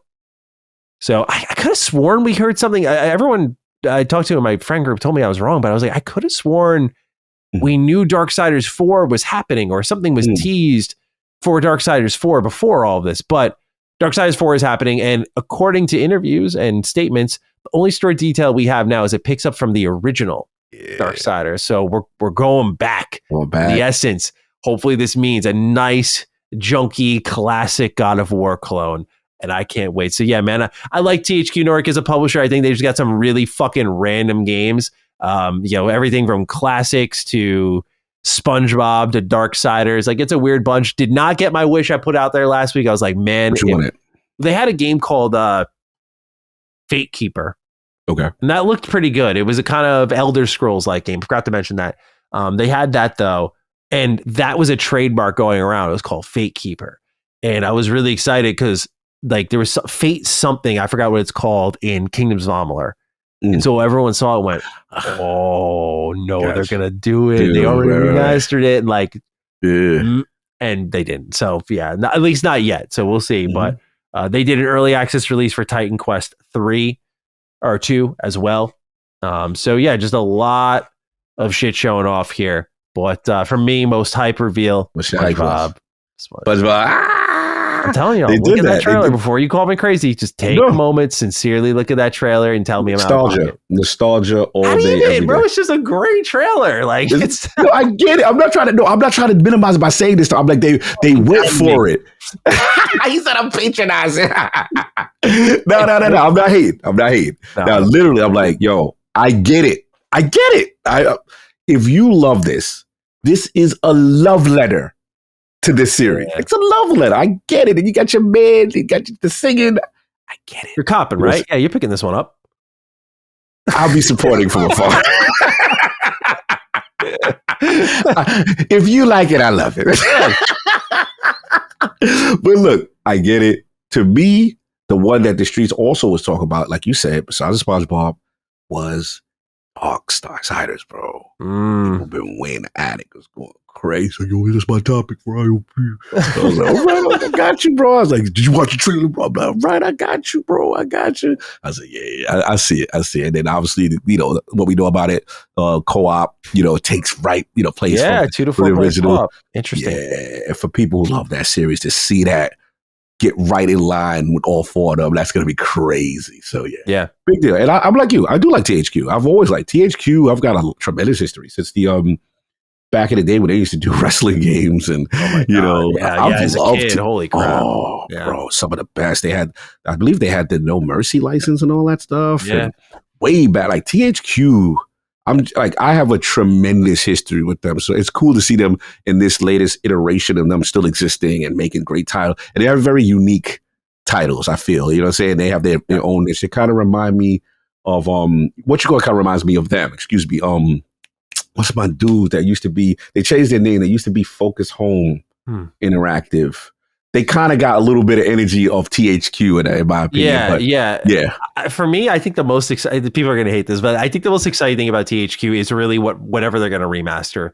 Because like they brought back Destroy All Humans, like I mentioned, Red Faction. Yes. They remade a SpongeBob platformer that I love. Like they do these fucking weird things where I'm like, okay, like to me, bringing back Kingdoms of Amalur is still like we don't talk about this enough. Like this was like wrapped knee deep in EA and so many legal battles involving Kurt Schilling and a dead studio, and they just find a way to modernize it and bring it back, like fucking unbelievable. You know, like just the amount of effort on a legality front that had to be taken to even do that. Like there's so many people who would have been like, no, that's just such a pain in the ass. Like, but they did it, and so that's why I always look forward to them. So to me, like when I saw Sacred 2, I went, of course they'd find a way to do this. But yeah, for you, like you mentioned, like the wrestling games. For me, it was that, and it was the Nickelodeon games. A lot of people who were like me and played tie-in games growing up, THQ was stamped on everything because like that's what my parents would get me growing up, or my family members would get me. They'd get like, this is like the new Jimmy Neutron game, like Jimmy Neutron Jet Fusion. Come on, y'all. Come on. I know someone out there knows what I'm talking about. Young Batty got that. Yeah, there's a lot of Nickelodeon games out there that that THQ has their hands on. So I always wonder if they'll bring those back. They did promise at one point they were going to make or remake or remaster a bunch of them, and they've only delivered on like one of them. I have a friend who's like, I personally hate them for that. For me, I won. I'm like, they picked my favorite one and then just dipped. For him, he's like, dude, they listed out all these games that they were gonna do, and I think they said like 13 or something like that, and they just kind of abandoned ship on it. Damn. Yeah, it's a shame. That's a shame. But they have a SpongeBob studio now, so there you go. Really? Okay. Yeah, because the team that remade Battle for Bikini Bottom went on to make Cosmic Shake, and now they're making Titans of the Tides. Titans of the Tides is gonna be so good, bro. I can't wait. You eating right now. This man is eating. Yeah, come on now. Like my end of the year is gonna be sick. Octopath, little SpongeBob. I'm having a little Battlefield. Oh, I'm partying like it's in 2010, man. Oh yeah, you lit. You taking it back. All right. Kojima spoke to SSense about his career, and in that he provided a little bit of a comment on OD that I thought Duke listeners would find interesting. He describes his game, quote, as something totally different. People will love it or hate it, end quote. Whenever OD comes out, he said he'll read all the tweets, watch the YouTube videos, scan all the reviews, but the reception won't matter to him then. Kojima is confident enough to know the legacy of his body of work will be defined much later. Quote, the real evaluations come after 10 or 20 years from now, end quote, he says. So he's telling us already, it does not matter what you think. Interesting. Yeah, so OD lives on. That's the other update. Like people are wondering, OD is it on or off? I'm glad it's on because I think this is a game that we all want to see live. But it's sounding like a Kojima game. Like you're either gonna love it or you're gonna hate it. It's he likes that stuff, right? Remember what we read about before Death Stranding 2 came out? He told some guy in his team to make it less fun because he wanted it to be more divisive. Like this guy's out of his fucking mind, man. I swear. But I'm looking forward to it. I'm very keen to learn more about OD. Yeah, Kojima, man. Look, I'm glad he's talking about it. We were concerned, and like I said, in a world where projects by Microsoft Gaming sometimes, get shut down here and there. But no, look, it's a big deal. Obviously, we saw when they had the initial rollout. Was it the guy, my man from Key and Peele was there, and obviously the talent is there. It looks unique, and again, like I've always said on record, I need to see what he does with the tech, because again, OD initially, I don't know if it was OD at the time, but the game he was working on initially, he had a deal, I believe, with Stadia at one point, and then that fell through, and then obviously you got the Microsoft aspect, and then they linked, and they've got this quote unquote exclusive. We assume it's going to be timed exclusive at this point, right? And then, or maybe not, maybe it is just an all platform at this point now that things have changed. But I'm excited to see what he comes up with in a unique, creative way in the Azure space. I feel Death Stranding's planted some seeds of things he could potentially do. And one thing you can't say about his games, from a graphical fidelity standpoint, I'm not worried. Decima is outside doing what Decima does. And obviously for people who play Death Stranding 2 ahead of me, things that I've saw from screenshot, wow. Wow, that thing looks impressive. So yeah, I'm curious to see what he does. And he knows he's weird. He knows he's quirky. He's like, look, you ain't gonna get it. Some of you might not get it, until 10 years later. So we'll see. But I'm very, very interested in where OD goes. All right, 2 more bits of news here. Yeah. EA is working on more games with Disney. Speaking with Variety, EA's president Laura Meal said that their partnership with Disney extends to Star Wars Jedi 3, which we all knew was on the way, but there's your confirmation unofficially, if you will. EA Motive's Iron Man game, and a, quote, few others that haven't been announced yet, end quote. Keep in mind that they recently canceled a Black Panther game at Cliffhanger Games, but also recently announced Star Wars Zero Company alongside Bit Reactor and Respawn. So this is an interesting development here because EA got out of the Star Wars contract that they had signed for 10 years because they hated it. But yet they're sticking with working on their IP in a pretty heavy, more heavy-handed way than other companies are right now. So I find it backwards. They must be seeing some sort of return on investment, you'd have to imagine. But I hope one of these is Battlefront 3. Sorry if I sound like a broken record this episode, but I'm just throwing it out there. I hope one of these is Battlefront 3. That would be... I didn't realize you were a Battlefront guy like that. Oh, dude.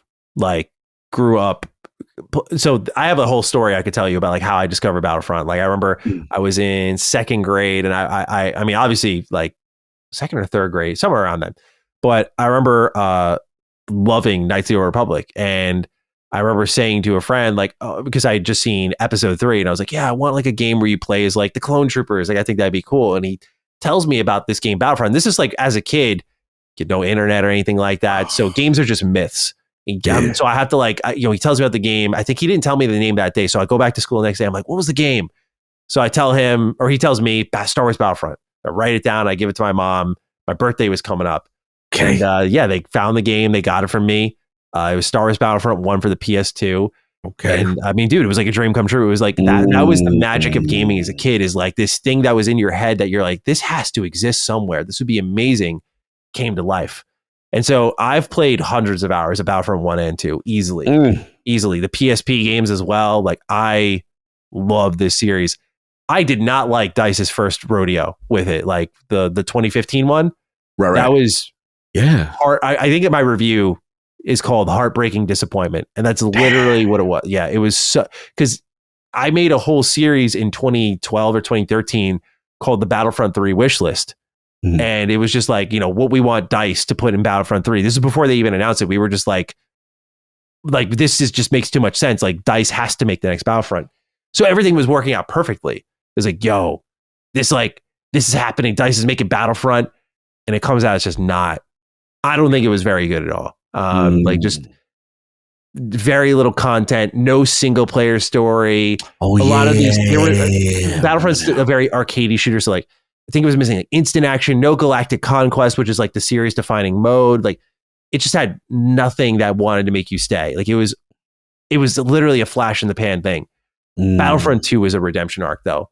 It addressed everything. Here's the campaign, here's the multiplayer. You get all eras of Star Wars. Incredible. But it launched with those star cards.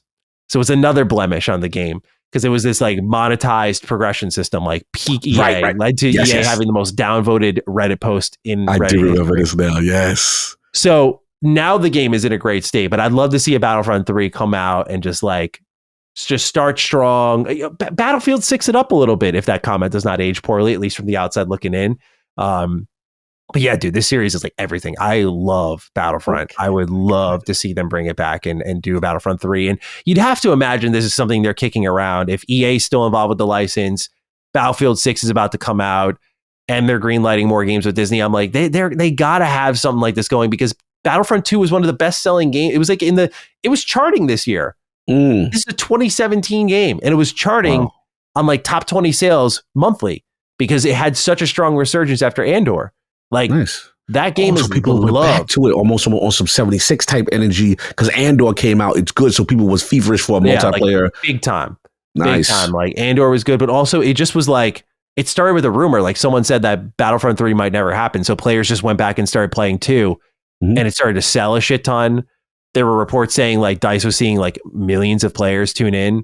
It was an insane, as someone who played the game a couple of years ago, the base was dead. It took a while to find a match. It was a lot of bots, but then Battlefront 2 is like surging. Like it's just, you can go find a match in a heartbeat. It's very active now. It's unbelievable. It's unlike, so I feel like they got to know there's something here. So I hope. Yeah, I mean, looking at the list, obviously they still have that commitment with Disney, and we thought maybe they potentially could be moving away from it. So I thought that was cool. Me selfishly, the way you are selfish about Battlefront, I'm selfish about this Zero company, because I believe that's the XCOM turn-based one, I believe, if I'm not mistaken. And I'm super hype about that. Yeah, and of course, Respawn and Jedi, obviously 3 and stuff like that. Iron Man game sounds cool. I was surprised they did cancel that Black Panther game. I thought that they were pumping that for a minute, but they look, the returns still got to be good on these Disney licenses. That's why they're still doing it. It's got to be, because otherwise you'd be out of the Disney business by now. So we'll think, right? Because so many companies have bailed out. Like you try your Guardians of the Galaxy, it just doesn't sell as well, and you're like, no, not worth it. Like we've seen so many companies bail out of it, or we've read with PlayStation the licensing fees. And you're like, okay, this makes sense why companies are walking away from it. So EA must see something to just keep it. Or either that, or the deals are getting better for the publisher. and Disney's kind of like, all right, here's where our new pricing structure is. we realize we're not as hot as we used to be. Got it. Could be. Mm-hmm. All right, this last bit of news I just thought was kind of surprising. Ubisoft threatened to sue Edward Kenway's actor. So for those who didn't track this, I mean, well before this, it was common knowledge a Black Flag remake is en route. It's been leaked a million times now that a Black Flag remake is on the way. So then Edward Kenway's actor was at a convention. He didn't know he was being filmed, and someone asked him about it, and he kind of like hinted like, yeah, it's on the way. Like he didn't say like, yes, Black Flag remake is real, but like he may as well have said it. It went semi-viral because people were like, okay, it's real. It's real. And then someone was filming him again at another convention, talking to him about Black Flag remake. And they were like, hey, was that, like, can you tell us anything about it? And he literally looked at the camera and he said, I didn't know you guys were filming last time. Right. And he says that I can't, because he said, if I do, I might get sued. And he implied that he was threatened by Ubisoft legally. I was like, wow. That it's one thing, I get it if it's like he's just blatantly breaking the NDA, like that's what they exist for. So it's like, but it's not like a play stupid games, play stupid prize. Like the guy was having fun with a fan. The game's fucking leaked a million times. Like we're really gonna bust this dude's balls and threaten to sue one of the lead actors of the game. I think that's fucking crazy. But your thoughts on this, sir? I knew nothing of this. I'm learning on this in real time. Wow. Yeah, so first time I'm looking at it, looks like didn't realize he was recorded. He kind of just alluded that, something's coming kind of thing. And look, legal will hit you with the message. Hey, careful with that. Or when you go on these platforms, do this, that, and third. So I've seen that. Yeah. The second time, he now just mentions, hey, didn't know you recorded me last time. Can't really say much. I mean, you're kind of saying it again. See, Corporate Cog's going to have to, you ain't going to like it, but Corporate Cog's going to say, okay, bro, they told you, all right, you didn't know, next time, when you're in these environments, whatever, you almost have that corporate phrase, hey, don't comment at this time. Just, hey, guys, just stay excited. Stop. You got to play the dumb role, right? So you kind of know, but you are pushing the issue a little bit if you say, hey, they're going to sue me if I tell so you. It's real because you're going to get sued? You're snitching again. Like, you're literally snitching. Yo, the feds said I can't because we know it's coming again now. So that's why it's like, bro, you got to know when to, so I'm going to pull Matt. You're going to give him some street rules. We're going to tell him how to do this. You know what I'm saying? No, but I get it. Like, so funny. These actors and actresses sign so many contracts for their work, but like, it's so funny how, like, Tom Holland, like everyone's talking about, because the Spider-Man A Brand New Day has been like posting promotions. New suit looks great. But I'm seeing, dude, like I'm getting scared already because I'm already seeing, like, Instagram is forwarding me everything Spider-Man now. They're like, here's who we think the villains are going to be. Here's who we think the plots. I'm like, yo, I don't want to, like, the movie's like over a year. I'm getting hammered by this though. But a lot of people are saying that the reason Marvel's getting ahead and like announcing all this stuff is because Tom Holland always leaks it. He always, because he's the one. I think the whole story for Far From Home, I want to say it was his script leaked. It was his script that leaked, so everyone knew the story before the movie came out. So Tom Holland's got this rep, and I think it's just so funny because these actors, these actresses do this for a living, and yet they just always are so bad. I always think back to the other one, and I don't know if anything's really materialized of it, but I think of the Deathloop actor. I forgot his name. Yes. The guy who was just like immediately said something and just his face completely changed. Yeah, he's like, oh. Yeah. Like, I didn't say that. It might have been for the Golden Loop edition. I don't know. Yeah, when they was like, yo, so we gonna get more, that kind of energy. Yeah, like, but everyone thought that meant sequel. So it's just so funny to me when it's like hilarious. A big part of their livelihood. It's like, mum's the word. Okay, God, I'm going to fucking tell you about the project. Yuri Lowenthal. Hey guys, I'm not in Persona 4 remake before it's announced. Bro, what are we doing? Yeah, like that's a vet. What are you doing? They don't give a fuck. That's what it is. Bro, it's like they fumbling the bag. Like it's just like my thing is like, don't fumble your bag. Like, no. But I think what it is too is there's a part of them, not that they're doing it maliciously, but what really can you do to that person that violate? Yeah, you'll get legally attacked. I wonder if they come after them financially and what the contract said. This is probably a whole question.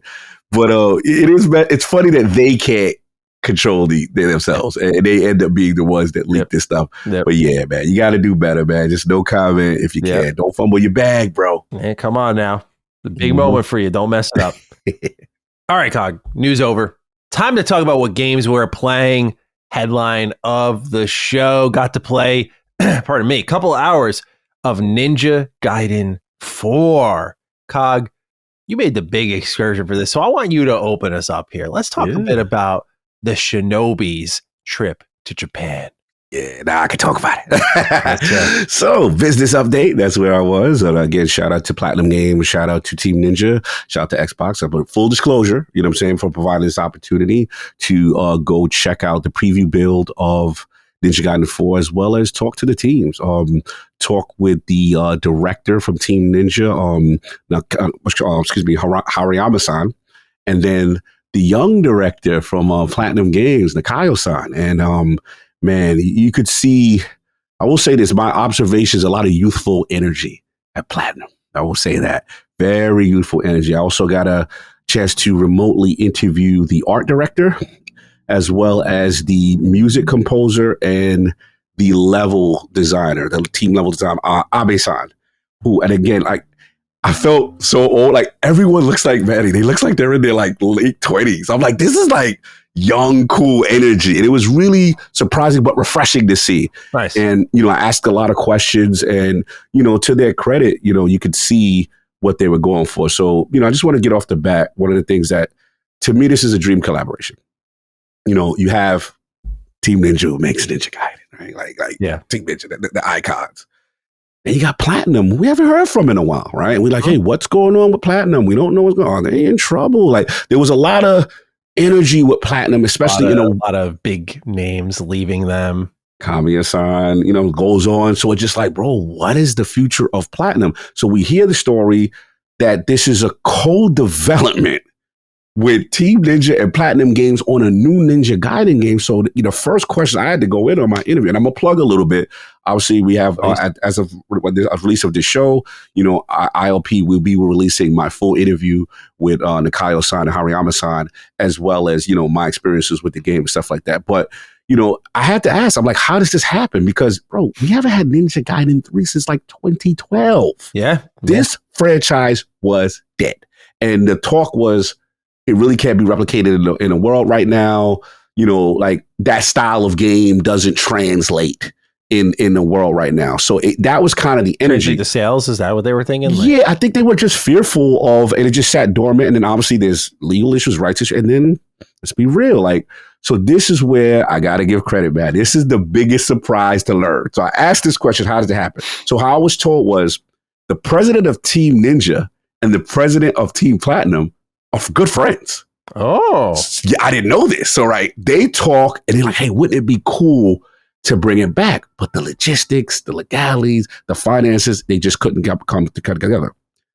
I know this is not going to be a popular thing to say, but current Xbox leadership, yeah, no, we give them to be clear, we give them the pass on this one. They deserve props for making this happen. 100%. This game, I heard from the mouths in my interview, I asked them that. Phil Spencer's name is mentioned. They were like, Phil Spencer and the team at Xbox Studios Japan, they come to them and say, hey, how could we help facilitate this? How could we get this? More of that. Thank you. Dream collaboration. Yes. Now the next questions I have is like, okay, so you get the off the ground, you got the mindset, but you got to be real. Like we see in Ninja Gaiden 4, there's Yakamo, the new young protagonist, right?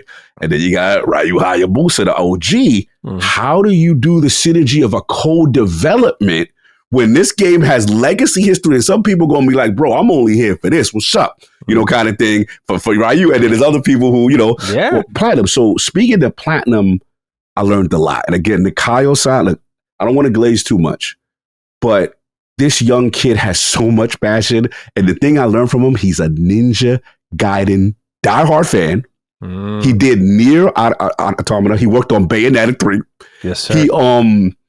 And you could tell, because I was funny, on my flight to the trip, I was playing Ninja Gaiden 2 Black just as a refresher. Like, hey, I haven't played in a while. Let me get into the thing. So I'm telling him, like, yeah, I'm playing on the rock. He's like, oh, did you play it? He's like, oh my God, I love Ninja Gaiden 2 Black. He's like, that's one of the major inspirations for 4. And I'm like, oh. And he lights up, bro. So I'm like, oh, this is dope. So we kicking it. And he just said, look, we wanted to respect the legacy, obviously, that Team Ninja's given us, the reins to it, but we got to throw the platinum spin on it.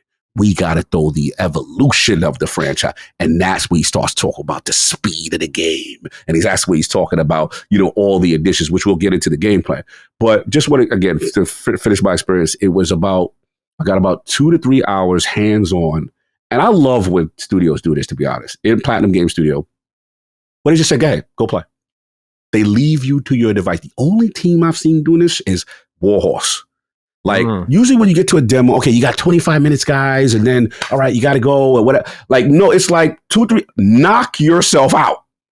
And we got story mode, Act 1, pretty much what you're playing right now, which is the Act 1 story mode, right? Yep. Then we got challenge mode, which are 3 stages, which you could pick either or. Yep. Ryu, and which is the debut of playing Ryu Hayabusa at any outlet, at any juncture. That was the first time what we got a chance to experience. You could also do chapter select and play as Ryu in the first chapter. In his first chapter. Yeah, it was cool. Yeah, so you got that. And and then the last thing that I was happy to find out, because in interviews, they didn't want to tell me, because you know me, I'm playing on high performing PC. I want to know what the console experience is, because I'm still Xbox console.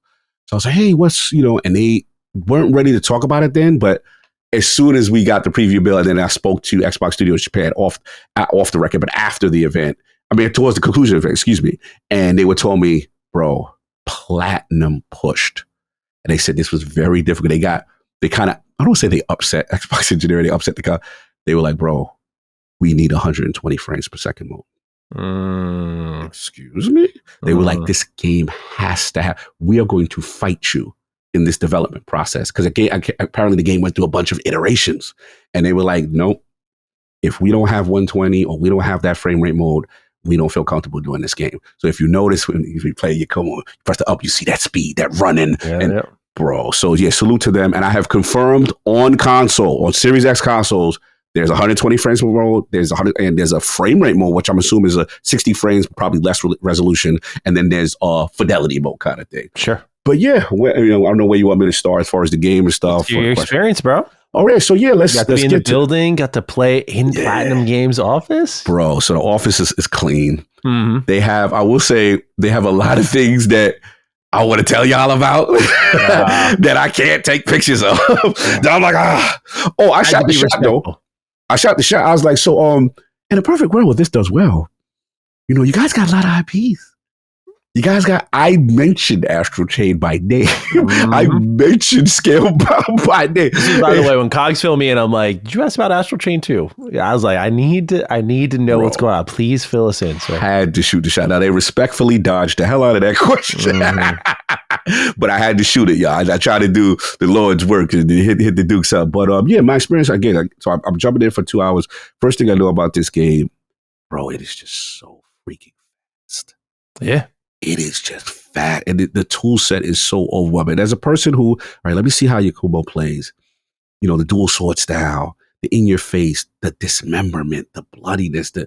I was just like, man, this is a very violent, beautifully dark Tokyo atmosphere. You know, Unreal Engine 5 looking crispy. And I was really blown away. Then what really got me was the what they call it, the Blood Raven stance, where you hold down left trigger. And then this kind of sets up to deal with, advanced enemies that have armor and stuff like that. The thing I noticed off top, you know, as a person who just came from playing Ninja Gaiden 2 Black, when you play with Ryu in the older games, when you wall run, you'd kind of do it for a couple seconds, they kind of fall off. This is a more extended. They really want the traversal to be part of the game. You got the grappling hook, you've got the tool sets. And where the game really did it for me is, I'm just going to be real, I've never proclaimed to be the greatest Ninja Gaiden player. It is a very challenging game, right? But what I like about Ninja Gaiden, they're very structured in terms of like, hey, this is a hard game, but you know, you can do hero mode if you choose to, you know, that kind of thing. So this game, I think, satiates both audiences. And I've never seen this because to me, the first joint is like, okay, you're struggling. I notice if you keep losing to bosses a couple times, hey, you might want an extra little potion going in when you speak into your crew, the Raven crew from the terminal that you speak to. Yeah. Or what I noticed, you could do that or bring it down to hero mode. But for the people who like the challenge, you got Master Ninja mode. And what I like is you got, I don't know if you've done the Purgatory mode, the Purgatory stages within the stage. Oh, no. Yes. All right. So within the stages, they have these places that are off the beaten path. And it's called Purgatory. So what'll happen is you get in there, they're very dope design stages. And it's like not only an endurance test, special bosses and stuff that are in there, special unique rewards. And before you start, it'll be like, hey, you that nice? If you that nice, before you start, you can wager 25% of your health bar. And if you wager 20, the rewards will be greater and you'll get this, or this. So that's got to be the Koei Tecmo Team Ninja, because that's them. That's how they. Oh, really? That they've done stuff like I've never seen. I feel like that reminds me of Ultimate Alliance 3, which I know is Koei Tecmo, and that's just very much them. Like they know how to get very arcadey with things, very like, you know, high risk, high reward, or just throwing currencies in there and random. Yes, more currency, more rewards, more thing. And I'm like, okay. The other thing. So again, you are satiating the hardcore who want the challenge, right? And there's something there for them as well as Master. I see some people play this game from Platinum that I'm like, oh my God, I can never do anything like that. Yeah. The three things that to me fundamentally change the game. The parry. You can parry now. Time your attack at the same time the enemy attacks, you can parry, and then you can do moves off the parry. You could slide behind. You could do a counter move with the left trigger. So you got the move list is deep. There are a ton of things you can do here. The other thing I think that fundamental challenge is weapon switching on the fly. What we're able to debut, which again you played as well with the preview, is now they debuted Yakamo's new rapier weapon. It's like a big drill umbrella kind of thing. Shit is so cool. Those executions, those obliteration techniques with that thing. It's just it is really visceral. It gives him a power dynamic that she didn't get with the two sword style. And then my other question was kind of like, okay, to me, I told him to this face. I said, when I look at Yakumo, I said, that's PlatinumGames. That's y'all. Y'all made that character. You know what I'm saying? Like, how do you balance now? You got this new character, and I go front. I was falling in love with him quickly. Cool. I was shocked about that. I was like, you know, when you play, I thought it was going to be like a Metal Gear Solid Raiden moment. Because remember, people don't realize when Metal Gear debuted 2, I believe, they let you play Solid Snake and then they changed you to Raiden. The community was like, oh, what's this Raiden guy? What you call it, Ninja Gaiden 4 does, they let you play Yakumo from the beginning. And you don't get Ryu off the top. It's story mode. And you get him later, but I ain't going to front, man. That boy bad. That boy cold. Yeah. And I like the voice actor. And I like the story. So the key, like I said, how he's going to handle that. What does that represent? But then when I did play Ryu, strong. He has his own thing going on with Gleam State. Yeah. And I thought that was because, what you call it has Raven style when you hold down the left trigger. Ryu has another, and he is super powerful. You know what I'm saying? Kind of thing. Not as fast, not as aggressive as this, but very accurate, precise, and strong. So I thought it was a nice balance. I did mention the grappling hook. I don't want to forget the grappling. I thought that was a very cool introduction. Oh, bro, when you do the swan body flip, the flipper, the speed, people, that's a traditional Ryu Hayabusa move when, you go up and go flip, flip, flip, flip, flip, flip, and get to the top of a structure. Yeah. You do this in Ninja Gaiden 4, it feels like it's at 300 frames per second. It's interesting, though, because Yakumo does it way quicker than Ryu. I noticed that right away. I was like, because I got used to Yakumo, I was like, bah, bah, bah, bah, bah, bah. And then I was like, getting ready to hit the A button that quickly on Ryu. And I was like, like he does it in the originals. Yes. I was like, oh, interesting. And I asked them, and they say, yes, we wanted Yakumo to be our character, represent, like you could tell it's PlatinumGames. You know what I'm saying? Got it there. Yeah. 100%. So I thought that was cool. And yeah, I mean, it's a lot more I could get into, but I just like initial feeling was that. And then I felt stage 2 was mind blowing as far as like traversal, how you start off a stage. I don't know if you did that stage with the trains and the thing. Yeah, yeah. And I'm like, wow. And then the last thing I'll say is the boss battles were really cool.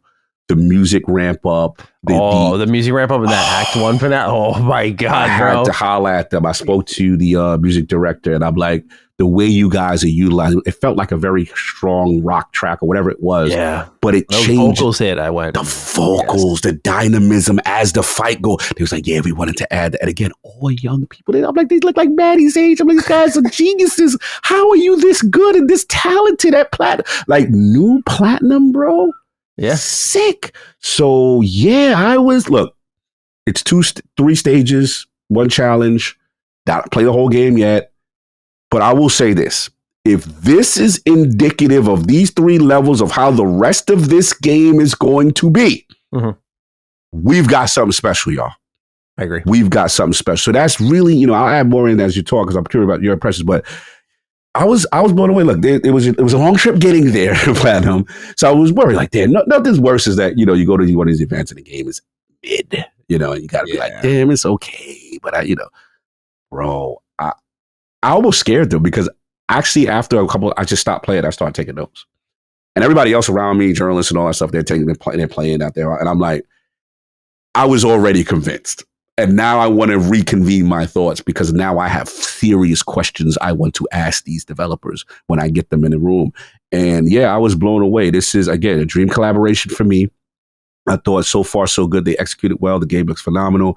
I think they've got something. And if they pull this off, Platinum is going to, if they pull this off, Platinum is going to be looked at again in a new way. I agree. The best way to describe it, because you and I were talking about it, was like, you really can't feel like they've lost all they have. Like, and look, I was the first to say when I was watching all the talent go and Babylon's Fall, I went, But this new era of PlatinumGames is a force right now, man. They are looking sharp. This game was incredible from what I played. I was so impressed. Not only that, but it is so ideal in so many ways. You mentioned the character design. That's something that stood out to me, so it's nice to hear that kind of firmed up. Yakumo does look like a Platinum character. So does the Priestess. Yes. She looks like a Koei Tecmo Team Ninja character. Put her in Dead or Alive, and she's in. Call out. Yeah. While that Kaguchi guy, the guy who's got like the mech face that like opens up and plates, I'm like, that's Platinum. I know that's Platinum because that's no doubt like from the era of Metal Gear Rising. And I just loved that moment as a player of, I love both these teams' games and have played almost all that they've put out. And to be able to pluck out these details and be like, that's a Team Ninja character. That's a Platinum character, and have this melding of 2 worlds I love so dearly within a game that I never thought would happen. It's incredible. So it's a really good feeling to be there. I described it in my video, the Thanos sitting moment at the end of Infinity War, where he sits and the music's playing, and he's like, like that. That was job's done. Yes. I think we're going to be all right. I had no doubt when I saw the game because it just, some games do pass the look test and you go, this can't be bad. Like this at least has to be good. I love how it felt like picking up where you left off. You know, it's funny, leading into the developer direct when the rumors started to pick up, I remember starting up Ninja Gaiden Black, and I'm almost done with that. Yes. And then Ninja Gaiden 2 Black comes out. I play the shit out of that, and I'm like, dude, this game is still amazing. Yes. So Ninja Gaiden being fresh in our brains really works because Ninja Gaiden 4 is like picking up where you left off. That was the thing I was so impressed by. What I mean by that is, okay, Ninja Gaiden experts, the Azuma drop. Knock them up, twirl them down. That is like the iconic Ninja Gaiden move. It's in every trailer for good reason, bro. Because when you are pile driving these fools and watching their heads pop like grapes, it is hilarious and it is awesome. When it is the same button input and the same animation. Yes. I'm like, they got the mission. They got the mission. When the front flip animation, when you jump with Yakumo and he does the double twirl forward, and it's like the same exact distance and the same anime. I'm like, that's literally Ryu's jump. Yes. When the wall run is the same. When the wall hopping is the same. When the jump and then pressing Y and having a dash and cutting their head off if you hit them right. That's from Ninja Gaiden. I don't know if that was in 1, but I know that was in 2. In 2, for sure. That is what they got so well. It is absolutely a Ninja Gaiden game through and through. Difficulty verdict still out on. Played on normal. I went to the hardest difficulty in challenge mode and got fucking smoked. Yeah, like they humbled me real quick. But I saw there's an equipment system of some kind, like accessories and whatnot. So I don't know if it's like a skill thing or if it's a, like I had to have better equipment to fight him thing. We'll find out with the full game. But yeah, I mean, I'm curious to see how this balances out for the hardcore crowd because Ninja Gaiden 1 Black and Ninja Gaiden 2 OG are considered like great, hard action games. And then Sigma famously softened the blow. Yeah. As we debated on Duke with our own audience, you know, Black kind of finds itself a little bit in between in some stretches of the game where it's a little more difficult, but it's also a little easier in some spots. And then Ninja Gaiden 3 was just full action game. Razor's Edge especially, just unchained action game and really fun, but not difficult. So I think 4 finds itself kind of in that 2 and 3 pocket. I think it definitely isn't like 1 where like 3 enemies on screen are a force. Right. But there were moments where, I mean, when the fights get long, there was this one, I think it was when you go to the chapter select, it's 3 missions in. I think it's like 3-1 or 1-3, whatever they call it. It's one where you're doing like the running alongside the trains. It's that mission. There's a part where I jump off this like train rail. I assassinate a dude and I see this long pathway with double doors and the double doors are locked. Bro, I was fighting in there for like 5 minutes straight, which when you're fighting that rapidly, I mean, you got to think when you're moving so fast in a Platinum game, but I was going like crazy. And this game made me pop so many times when I was playing it. I don't feel uncomfortable saying this could be like in my top 10 this year. No doubt. Like the way they are trending, I'm like, this is a Platinum game. Platinum's delivered my game of the year in 2019. This feels like what I love about them. I don't know much about the story. I'm not really here for the story in Ninja Gaiden, but I don't know much about it. They do like a brief recap of the original games at the top of the story. But it is so good. Bro. It feels just like proper Ninja Gaiden. And the other thing, they even got, I forgot in my whole ramble of what they pulled back, the camera shake. So when you do the obliteration technique and you see it snap in, and then when he rips his sword, it snaps over with it. That was the first time. It was 2 minutes in. I went, yeah. Press the Y button now. Yeah, yeah. And it works the same way. If you've played Ninja Gaiden, you see a dude missing an arm hobbling toward it's on, bro. It's like, I'm fucking ruining everything inside you.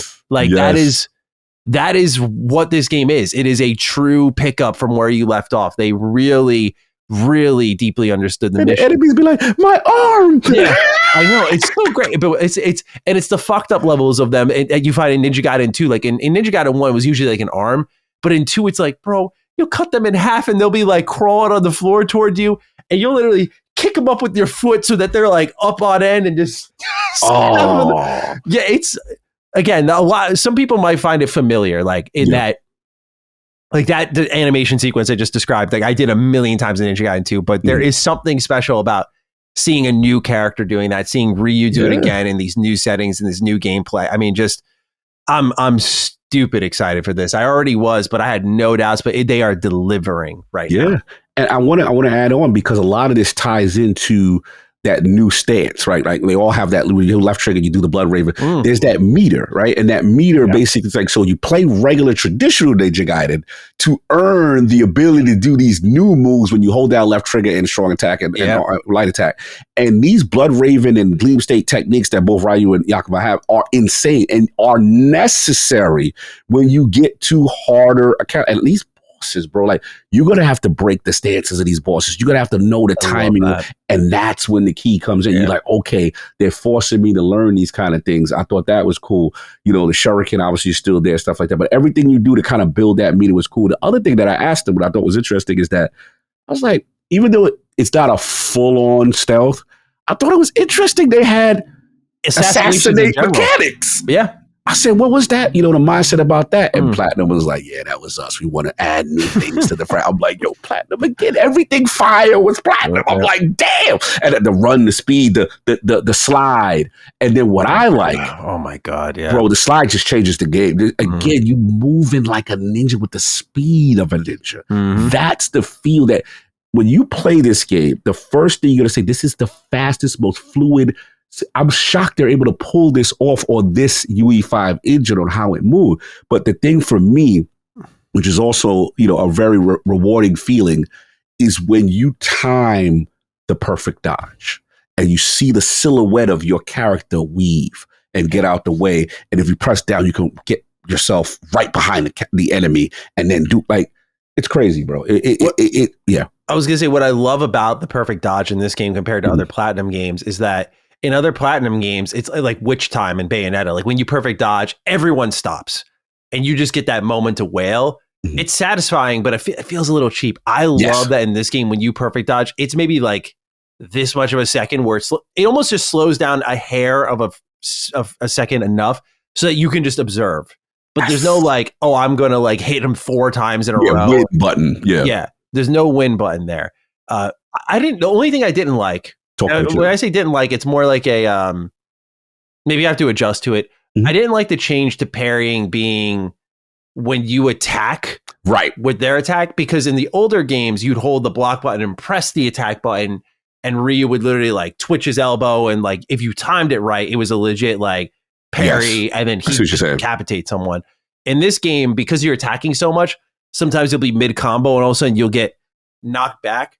But what I learned by the end of my demo, and why I think it might not be a big issue, but I do want to mark it for people, is then you learn what, like when you flash blue, when that happens, if you press Y, you're back in it. You just zip right through them. So it's a change. And it's out of everything that they kept the same, that was the one thing I went, oh, you changed that. Yes. Why did you change that? And I don't get it. But I think it's because they just want you on the assault the whole time. Yeah, no, it's a good call. Yeah, definitely, man. I did notice that. I was like, oh, it's based on attack versus, you know, based on pressing, like, for example, left trigger to do it or something like that. And yeah, man, there's so much to this, man. I was really impressed with a lot of it. And I just thought that, okay, we've got that aspect. Then we got, like I said, I don't know if you did accept the little missions between the stages. Yeah. These little contract kind of things to earn. Can we talk about when you're in that menu accepting those missions, the Darkness Terminal? Bro. Did you hear that? Did you hear that song? Yes.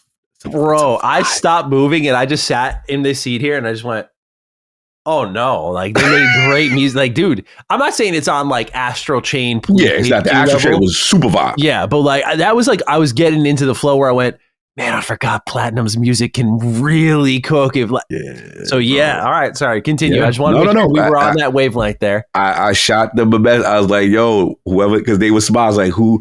It's what's her name? Oh man, composer. Masahiro Mayuchi.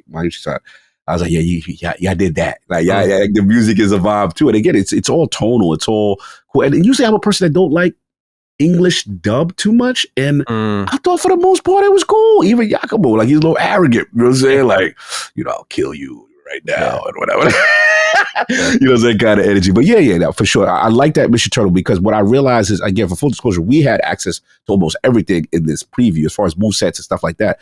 But they even got the training so you could get things down that you're struggling with. And I thought that was cool. Like, you could spend so much time with the minutia and learning stuff. This game is very, I will say there's a part of it is a little overwhelming. There's a lot of things you can do and a lot of tools you have. So it's just a lot. But I like the fact that they added that there. So yeah, my impressions were super strong. You know, I think they got something that could potentially satiate both the casual and also the hardcore. But I'm super excited to see where the story goes because it looks like narratively, Raven Clan is, I don't say completely at odds with Hayabusa's clan. They're both kind of responsible for saving, you know, Dark Tokyo with fiends and demons and dragon bodies and all the stuff that Ninja Gaiden does. Yeah. But it is like a little rivalry. Like, Raven Clan is like the one that don't get all the credit, and Hayabusa's clan is the one that get, so you can see he's the new young master ninja on the scene. Now we got to see how they pull that off because, again, there's a strong Ryu Hayabusa fan base contingent that want to see if they gonna respect things properly, whatever. But I will say, for a debut character, Yakumo and the Raven Clan is shining right now. It's fun to play with them. I would say that I didn't expect that. I was expecting, like, okay, when is this going to be over and I can get back to Ryu? And I didn't feel that. I was having a ball with Yakumo. Yeah, I think they are smashing out the park. My only hope is that there's, you know, some Platinum games will be like 5 hours, you're done. My only hope is that it's not that.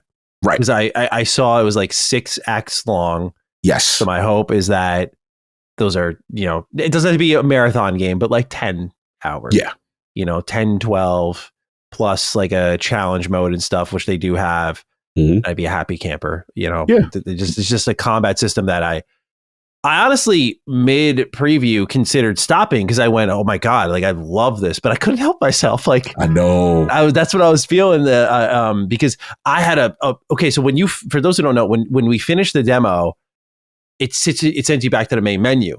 So I played like the 2 missions of Yakumo and I went, that was amazing.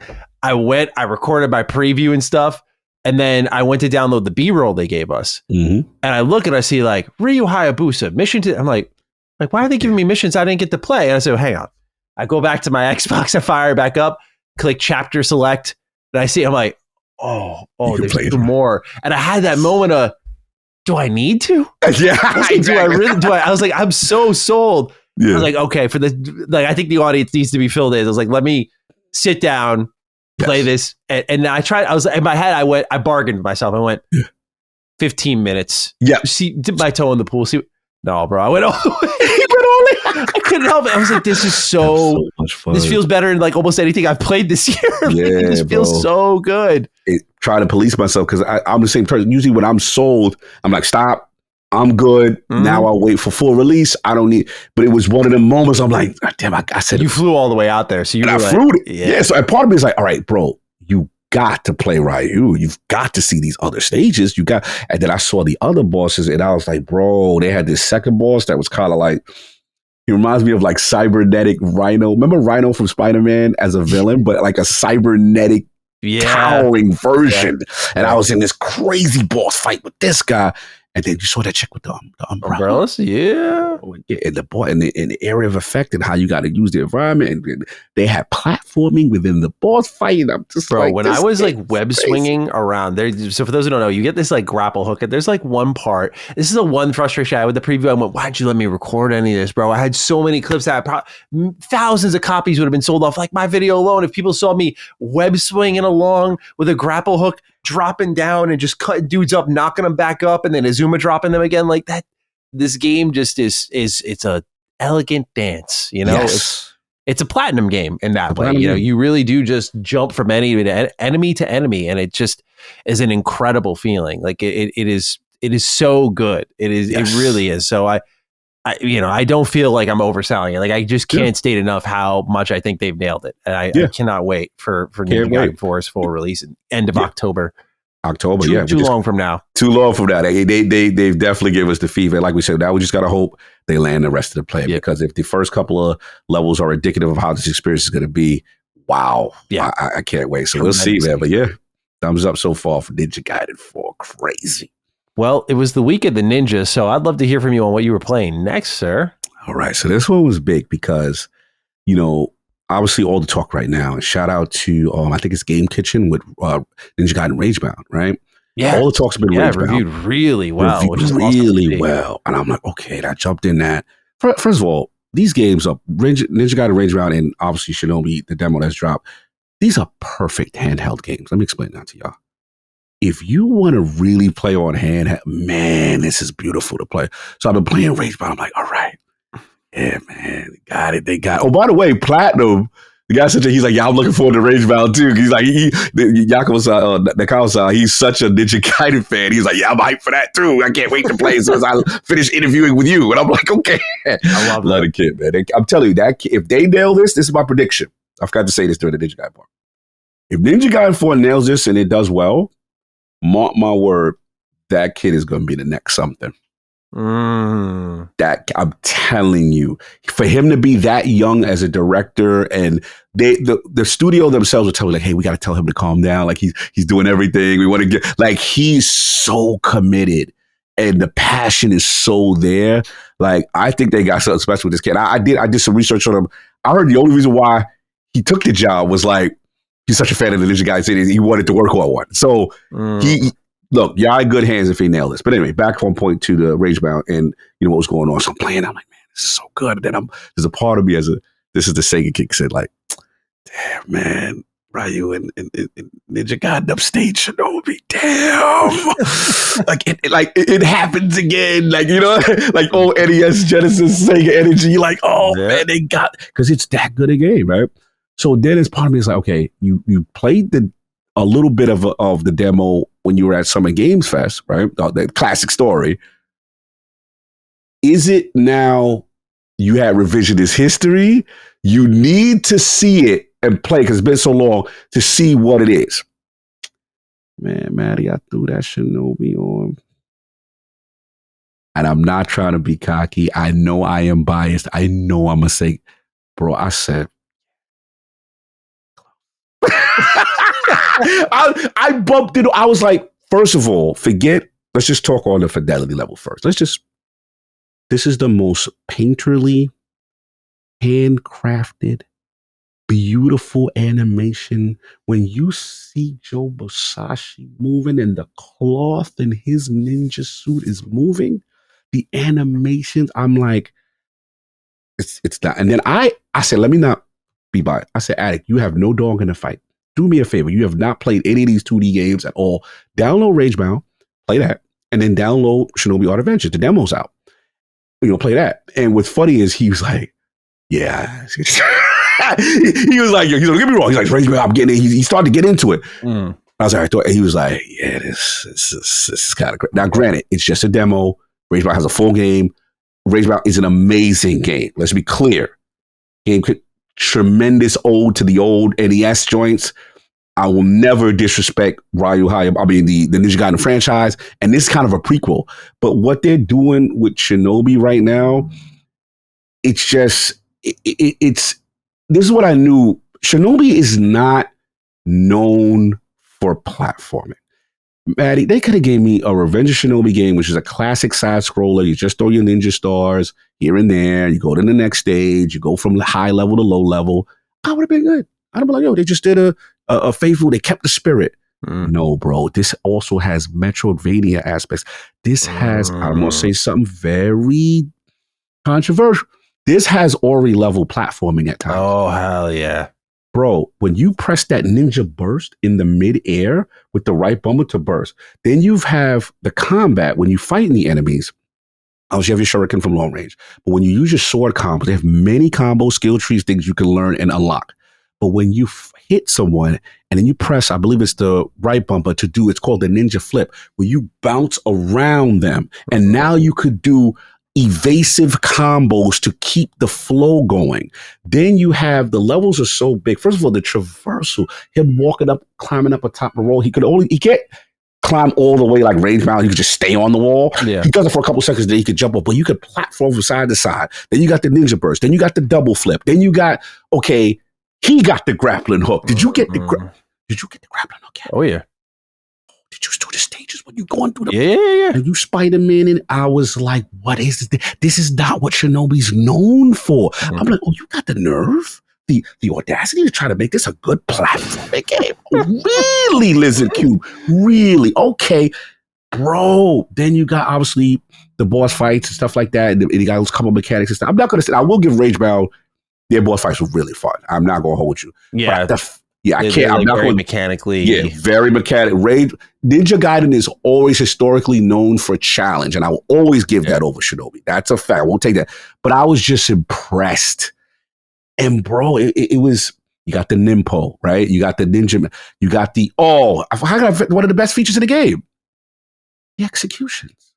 Bro, you set people up to get them weak. If you get them weak, they have the Chinese or Japanese lettering over their heads. You press left bumper to get in the ninja stance. I think it's right bumper, right trigger to do the assassinations. Bro, if you have 3 or multiple people with these things on in the middle of the fight when you get surrounded, it's zoom, zoom, zoom, zoom, zoom, execution, and they reward you for doing it. The unique enemies, the chick that shoots at like, bro, I was blown away. I was like, no, I wasn't imagining how great this was just because I'm a fan of this and I'm happy it's back. No, I was like, Cog, this is great. People hit me up and was like, yo, Cog, I played both demos. No disrespect. It ain't close. Shinobi got that. People test NES fans telling me that. I'm like, okay, I'm not bugging. Now, granted, Ragebound is a complete game. We've only got a demo, a full stage. But what I like that they did is almost like from the Ninja Gaiden 4 bag where you have stuff you could play traditionally, but you got secrets and things that they make the challenge hard that unlock a lot of stuff. Bro, I'm thoroughly blown away. I cannot wait. And I do say this is the last thing I'll say about Shinobi's demo. I got to be honest, I did feel Sega and Dutemo, Lizard Cube panicked a little bit because Ragebound was getting all those reviews and then they dropped the Shinobi demo on their release date. Just to say, hey guys, remember us. Hey, we're coming out this month. Yeah. And 2 ninja games can coexist. Don't forget it, because I have to admit, they didn't probably see, oh man, Ragebound's got us. You know what I'm saying? Like, we gotta let the public know we're here. So look, I think they'll both be fine. Obviously, Ninja Gaiden is the more popular franchise. If it outsells it, I get it. But I'm telling y'all, Realm of the Dukes, if you guys have not downloaded this Shinobi demo, please download it immediately and report back in the comments. And let me know what y'all think. But I'm curious, now, Maddie, you played, I rambled enough. You've now got a chance to play, because I remember the magical story is I was in your demo set. If it wasn't for you not going, I don't get to play it initially, right? At Summer Games Fest. So talk to me. How are you feeling? Am I? Let's start off with, let's rewind back to that story. I was a believer then, right? Like, I know you're not fibbing when you're like, we got one here. Like, so there was that. I think just a lot of what you see is what makes it so special. I mean, it looks fucking incredible. You mentioned the executions, like when you dash through and the kind of, it's funny because Ninja Gaiden 4 has a similar thing. It's like, I don't get how these games come out so close to each other and on the same wavelength in that way. Like, I just, it's so hard to wrap my mind around it. But for those who haven't seen it, like Ninja Gaiden 4, I forgot what like a bloodthirsty kills, I think. Yes. We even talk about that in Ninja Gaiden. The bloodthirsty cinematic kill that Ninja Gaiden 4 does. Yeah. Where you like charge your attack in that blood raven form. And if you do while they're like weakened, it goes full Sin City, and it's very similar to what Shinobi does. Yes. But this is one it's coming out so close that I did the little like dip my toe in the pool and say, all right. Like I just had to feel. Gotcha. I just had to feel. So I was a believer anyway, but it was a quick, just like, oh yeah, okay. Because the thing is, your hype, no offense to Ragebound, but your hype put me off Ragebound because I thought Ragebound was great, but I know what Ninja Gaiden I love. I love 3D Ninja Gaiden. But Shinobi, I'm more of a blank slate. And I'm like, you know what?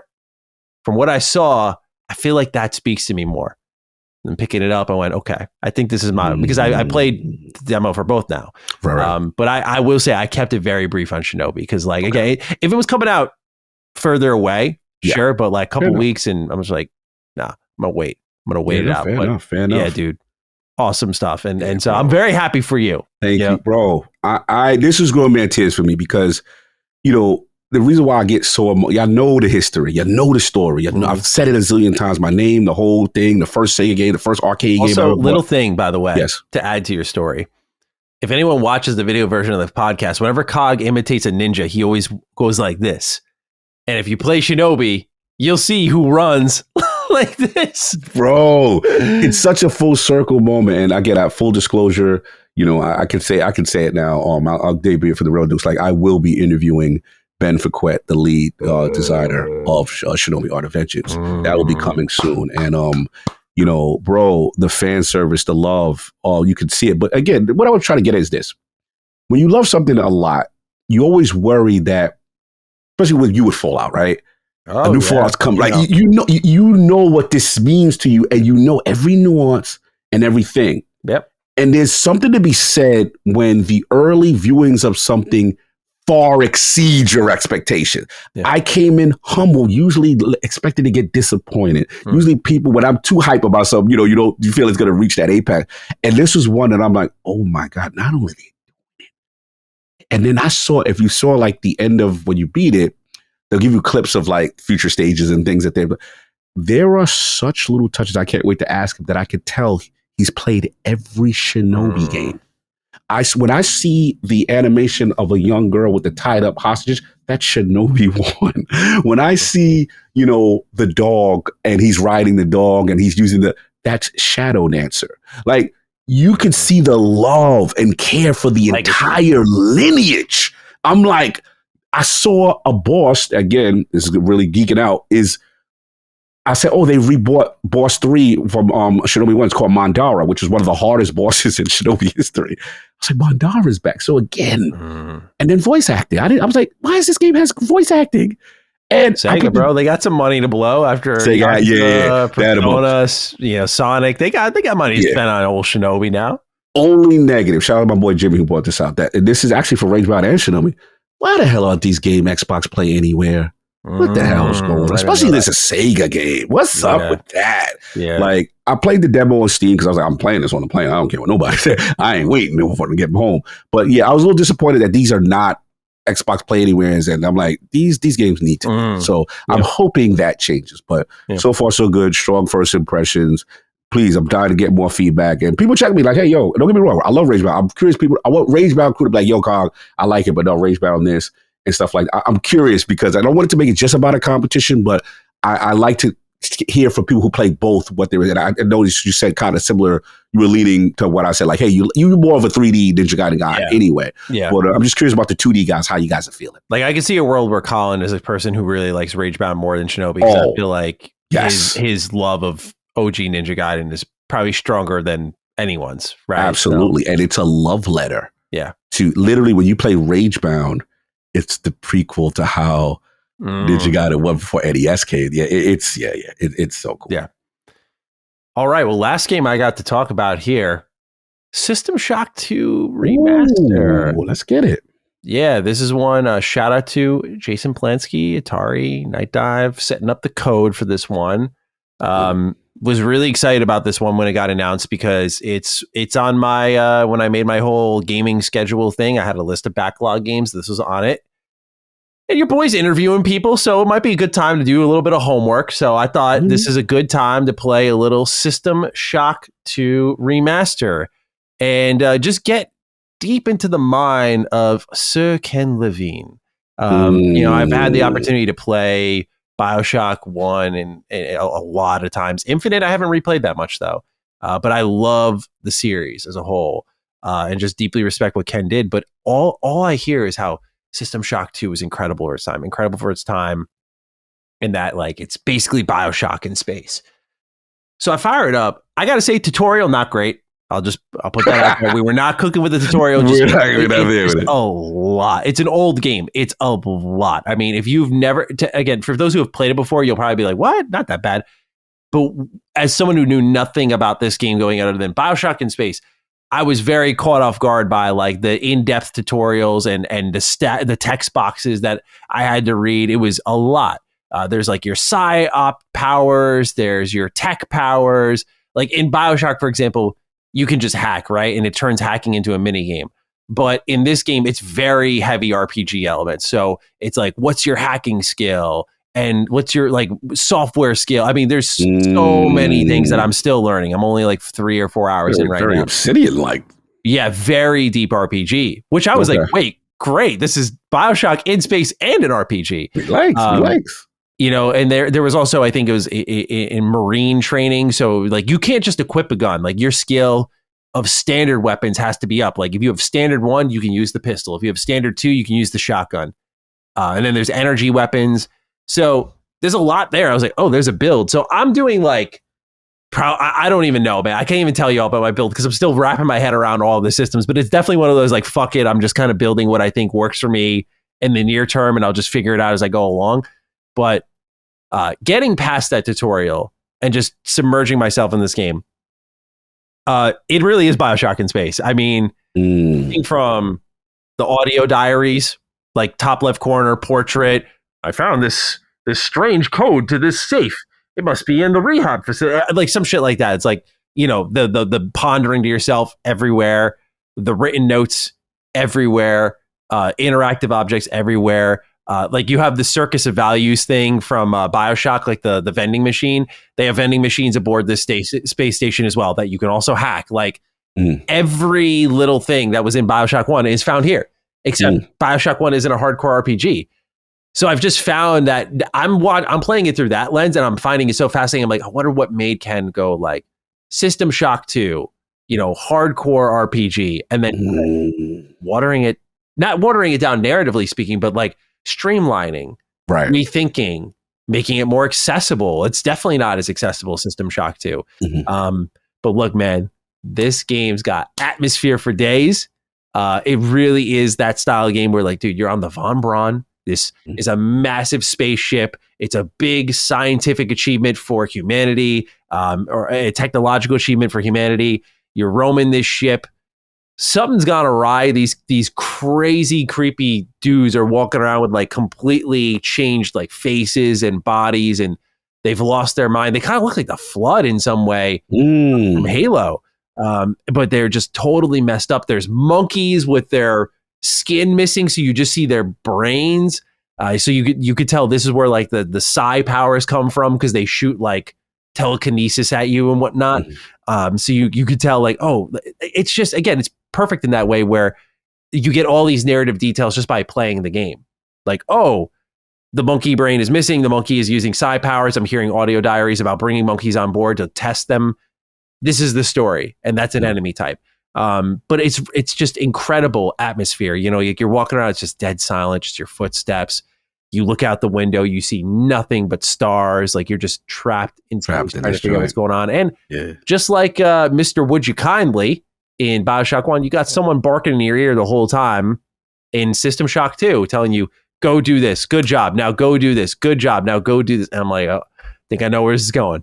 At this rate, I think I have a pretty good idea of where this is going. But it's hinting at like AI overtaking the ship, because there's this thing that keeps kind of speaking in the many. That's what they're called. It's this very prophetic AI program that's it pretty much has these other AI servants beneath it. Like there's a security protocol on the ship, and he's like a program named Xerxes. And so Xerxes has like controls all the cameras and all like the turrets and whatnot. And so if he like spots you in like a camera or something, like he'll comment on it, but he starts referencing the many, and it's like there's almost like a religion forming within this artificial intelligence. I'm like, oh, this is deeply interesting, like kind of humanizing AI. So yeah, I've just been having fun with that. Nice classic video game. I really, really again enjoy the setting. The music at times is very out of place. Like there was like this one action track that I was playing where I was like, this is kind of hype, like, you know, versus like what BioShock has done before, which is like no music, just silence or very 50s style music. But yeah, you could see like the rough edges that he probably wanted to round out in a follow-up spiritual successor. But it is a really good game so far. I am very excited to play more, hopefully tonight, and dive deeper into it. But like I said, only 3 or 4 hours in, and just very impressed by what's there. I will say controls and whatnot, little like again, because the tutorial's bad. So there's like hotkeys for everything that I know nothing about. Like the game did a terrible job of that part, which is not really, I would blame the original game. But when you remaster it, this might help a little bit. Just giving me the controls as part of the tutorial. They're like, switch to shoot mode if you want to do this. Switch to use mode if you want to do that. I'm like, okay, cool. What button do I press to do that? So I just like fucked around my keyboard until I figured it out. Not a great controller game. Yeah. Keyboard and mouse. Keyboard and mouse. Play this shit on PC for the love of God. But yeah, overall, I will keep everyone updated. But yeah, very much enjoying it. I was debating between this one and Mafia Definitive Edition. I wanted to see if I could bang out a quick Mafia game before Old Country. But I figured since Old Country is short, if I wanted to play more Mafia after, the option's still there. But yeah, I've been playing little System Shock 2 remaster. Been having a great time with it. Excited to share more. No doubt. All right, Cog. It's time for the only bit of big news, if you will, for this week's show. And then we're out of here, really, with the Game Pass pick of the week. And it's, speaking of Game Pass, what's coming soon to Xbox Game Pass? On August 5th, which is already past us, you have Rain World on console, PC, and cloud. Citizen Sleeper 2 comes to Series X and S in the standard tier, as well as Lonely Mountains Snow Riders, Mech Warriors 5 Clans, and Orcs Must Die Death Trap. All of these are added to your standard tier on Game Pass by the time you're hearing the show. August 7th, Assassin's Creed Mirage, console, PC, cloud. Aliens Fireteam Elite is back on Game Pass. This one's going to be in the Ultimate PC and standard tier. That's August 12th. Hellblade 2 Enhanced. Your favorite. August you can't 12th. wait. Yeah. Series X has PC cloud. Nine Kings, August 14th. Then, leaving Xbox Game Pass on August 15th, these three titles are exiting. Anthem, which, for those who don't know, EA is shutting down the servers for that. So that's why it's going. Yeah. Farming Simulator 22, Persona 3 Reload. How about that? So, Cog, interesting couple of weeks here for Game Pass. Anything stand out to you? Yeah, I'm an Aliens Fireteam Elite guy. That game is hard as hell. It is, isn't it? But, like finishing a mission in that game, tough. Bro, it is insane, but it is a great. I love turn-based games, or especially on the go. I just love playing that game on the go. It is challenging, it is difficult, it is scary. But if people haven't given it a chance, I would love for them to give it a shot. And then, yes, I'll be firing up Ninja Theory's latest. I want to see what 60 frames does in my 3-4 hour experience. But no, I'm curious to see just what the rot mode, and I think it was like two other things that the developer experienced for me personally, because I am the one fan at the LSM that actually likes Hellblade 2. More power to you, man. Well, so I will check that out. And no, I want to shout out Anthem leaving is symbolic. Obviously, look, we understand the story. We know, we spoke to the amazing, Mark Dara here at the Rebel Dukes, and obviously you've spoken to him before. But just hearing that development story, and it's a bittersweet tale of the industry, I felt, as far as how, BioWare fell into that trap, and then, we never got a next. And that was one that, during my Destiny days of the quote unquote Destiny killer, Anthem was the one we were scared about. I remember we were like, man, that could be something if they nail it. And I remember the initial trailer at the end of an Xbox game showcase showing it. And I'm like, man, there's so much potential here. So yeah, that one is interesting to see, because obviously it's shutting down. And then I'm just going to, pass to you. How you feeling about the Persona 3 Reload leaving situation? Yeah, I mean, that's fine. It's been over a year, so everyone's had time to play it. You should buy it by this point in time if you were interested. But exactly. Yeah, no problems there. Atlas supporting the service, love to see it. If I were to pick one out here for anyone to check out, I'm with you on Aliens Fireteam Elite. Just great, kind of Left 4 Dead spirited game. I saw some articles and people tweeting about it. I am not telling you all to go play Assassin's Creed Mirage. I found that game incredibly disappointing. Like I really did. A lot of people were like, "Oh, it's Assassin's Creed going back to its roots." No, Assassin's Creed at its roots is way better than Mirage. Like writing wise, way better, but also just like gameplay. Even like I really do think. It feels like exactly what it was leaked to be. Like it feels like Valhalla DLC trying to turn itself into a full game, and I'd like to see Ubisoft try to do more of this thing. But I think there's a lot of great things to play that are not modern Assassin's Creed games. I'm going to shout out Citizen Sleeper 2. This was already on the service. I already shouted it out. Great cloud game. Played this on my phone a lot, but a lot of text, but just like really great writing, calming music. If you're looking for kind of a Zen's a strong word, but like a choice-driven game where you're just exploring this like ominous sci-fi world, as everyone can tell, I love me some sci-fi. Yes. Yeah. Citizen Sleeper 2 is a great pick because I mean, to be fair, I was playing the first one, but the second one's more of that. So give that a look. Standard tier, available everywhere. Nice. All right, Cog. Last segment, Game Pass pick of the week. What are we feeling? Yeah, man, I want to go back. Shout out to Still Wakes the Deep. I remember at the time when I was playing it, at the time the Windows 11 version, it was just really not playing nice with Ally for whatever reason. Yeah. And I had to drop it for a little bit. I was close to the end. I was like, man, I just can't, I wouldn't say close to it. I was like 70% of the way because I played it on college, but I was trying to finish the rest of it on the go. Because I love, for whatever reason, I don't know, if I'm tired, I need to wake up, a horror game would get me right where I need to be. So I was like, the adrenaline's pumping. I need to stay awake for a little bit. Let me pop this and I want to knock this out. So yeah, the patches, everything has been fixed. And man, this surprised me as a gem.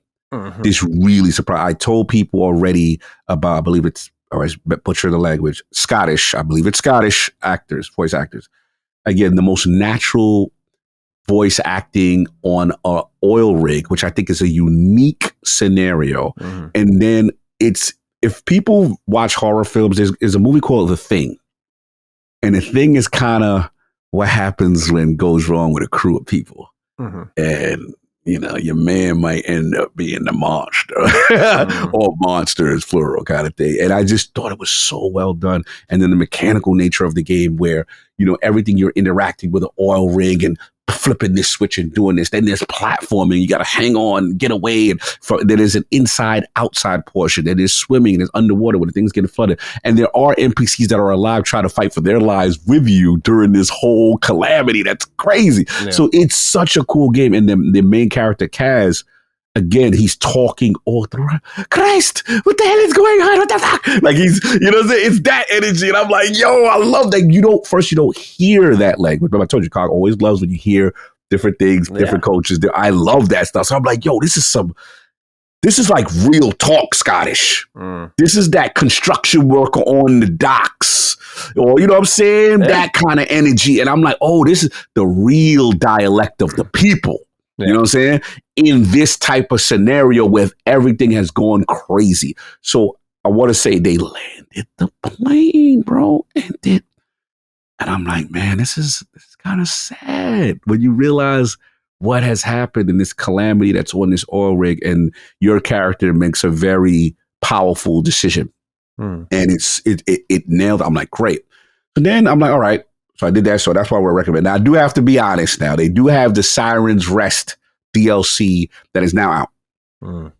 How can I be nice? It is apparently a couple of years after the incident. You are a separate team who are now going to explore the wreckage of what has happened to the incident.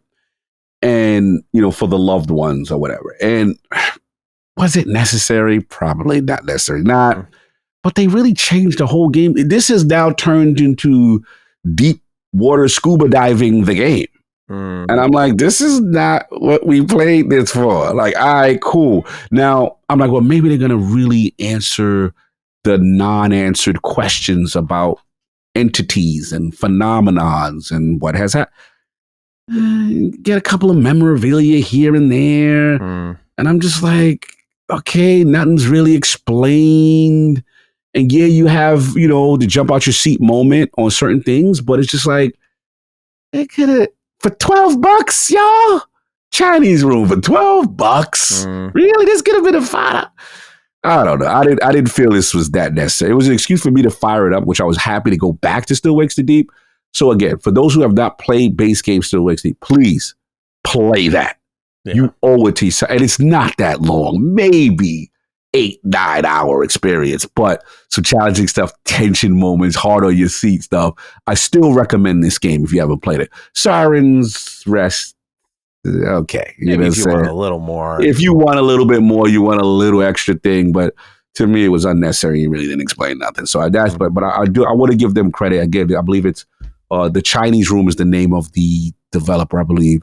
And this is a gem. And I'm kind of been out of the horror game pocket for the most part. Sure. I don't dive back. This game, I couldn't stop. But I was like, I got to know.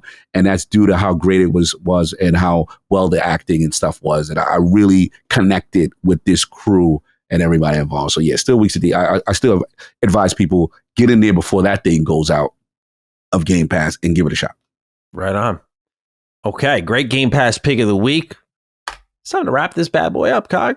We're out of here. Hashtag, what are we thinking? A lot of Ninja this week. So what are we doing? Ninja? I want you to pick. This is your week. we could do DD Ninja, man. It is the year of the Ninja.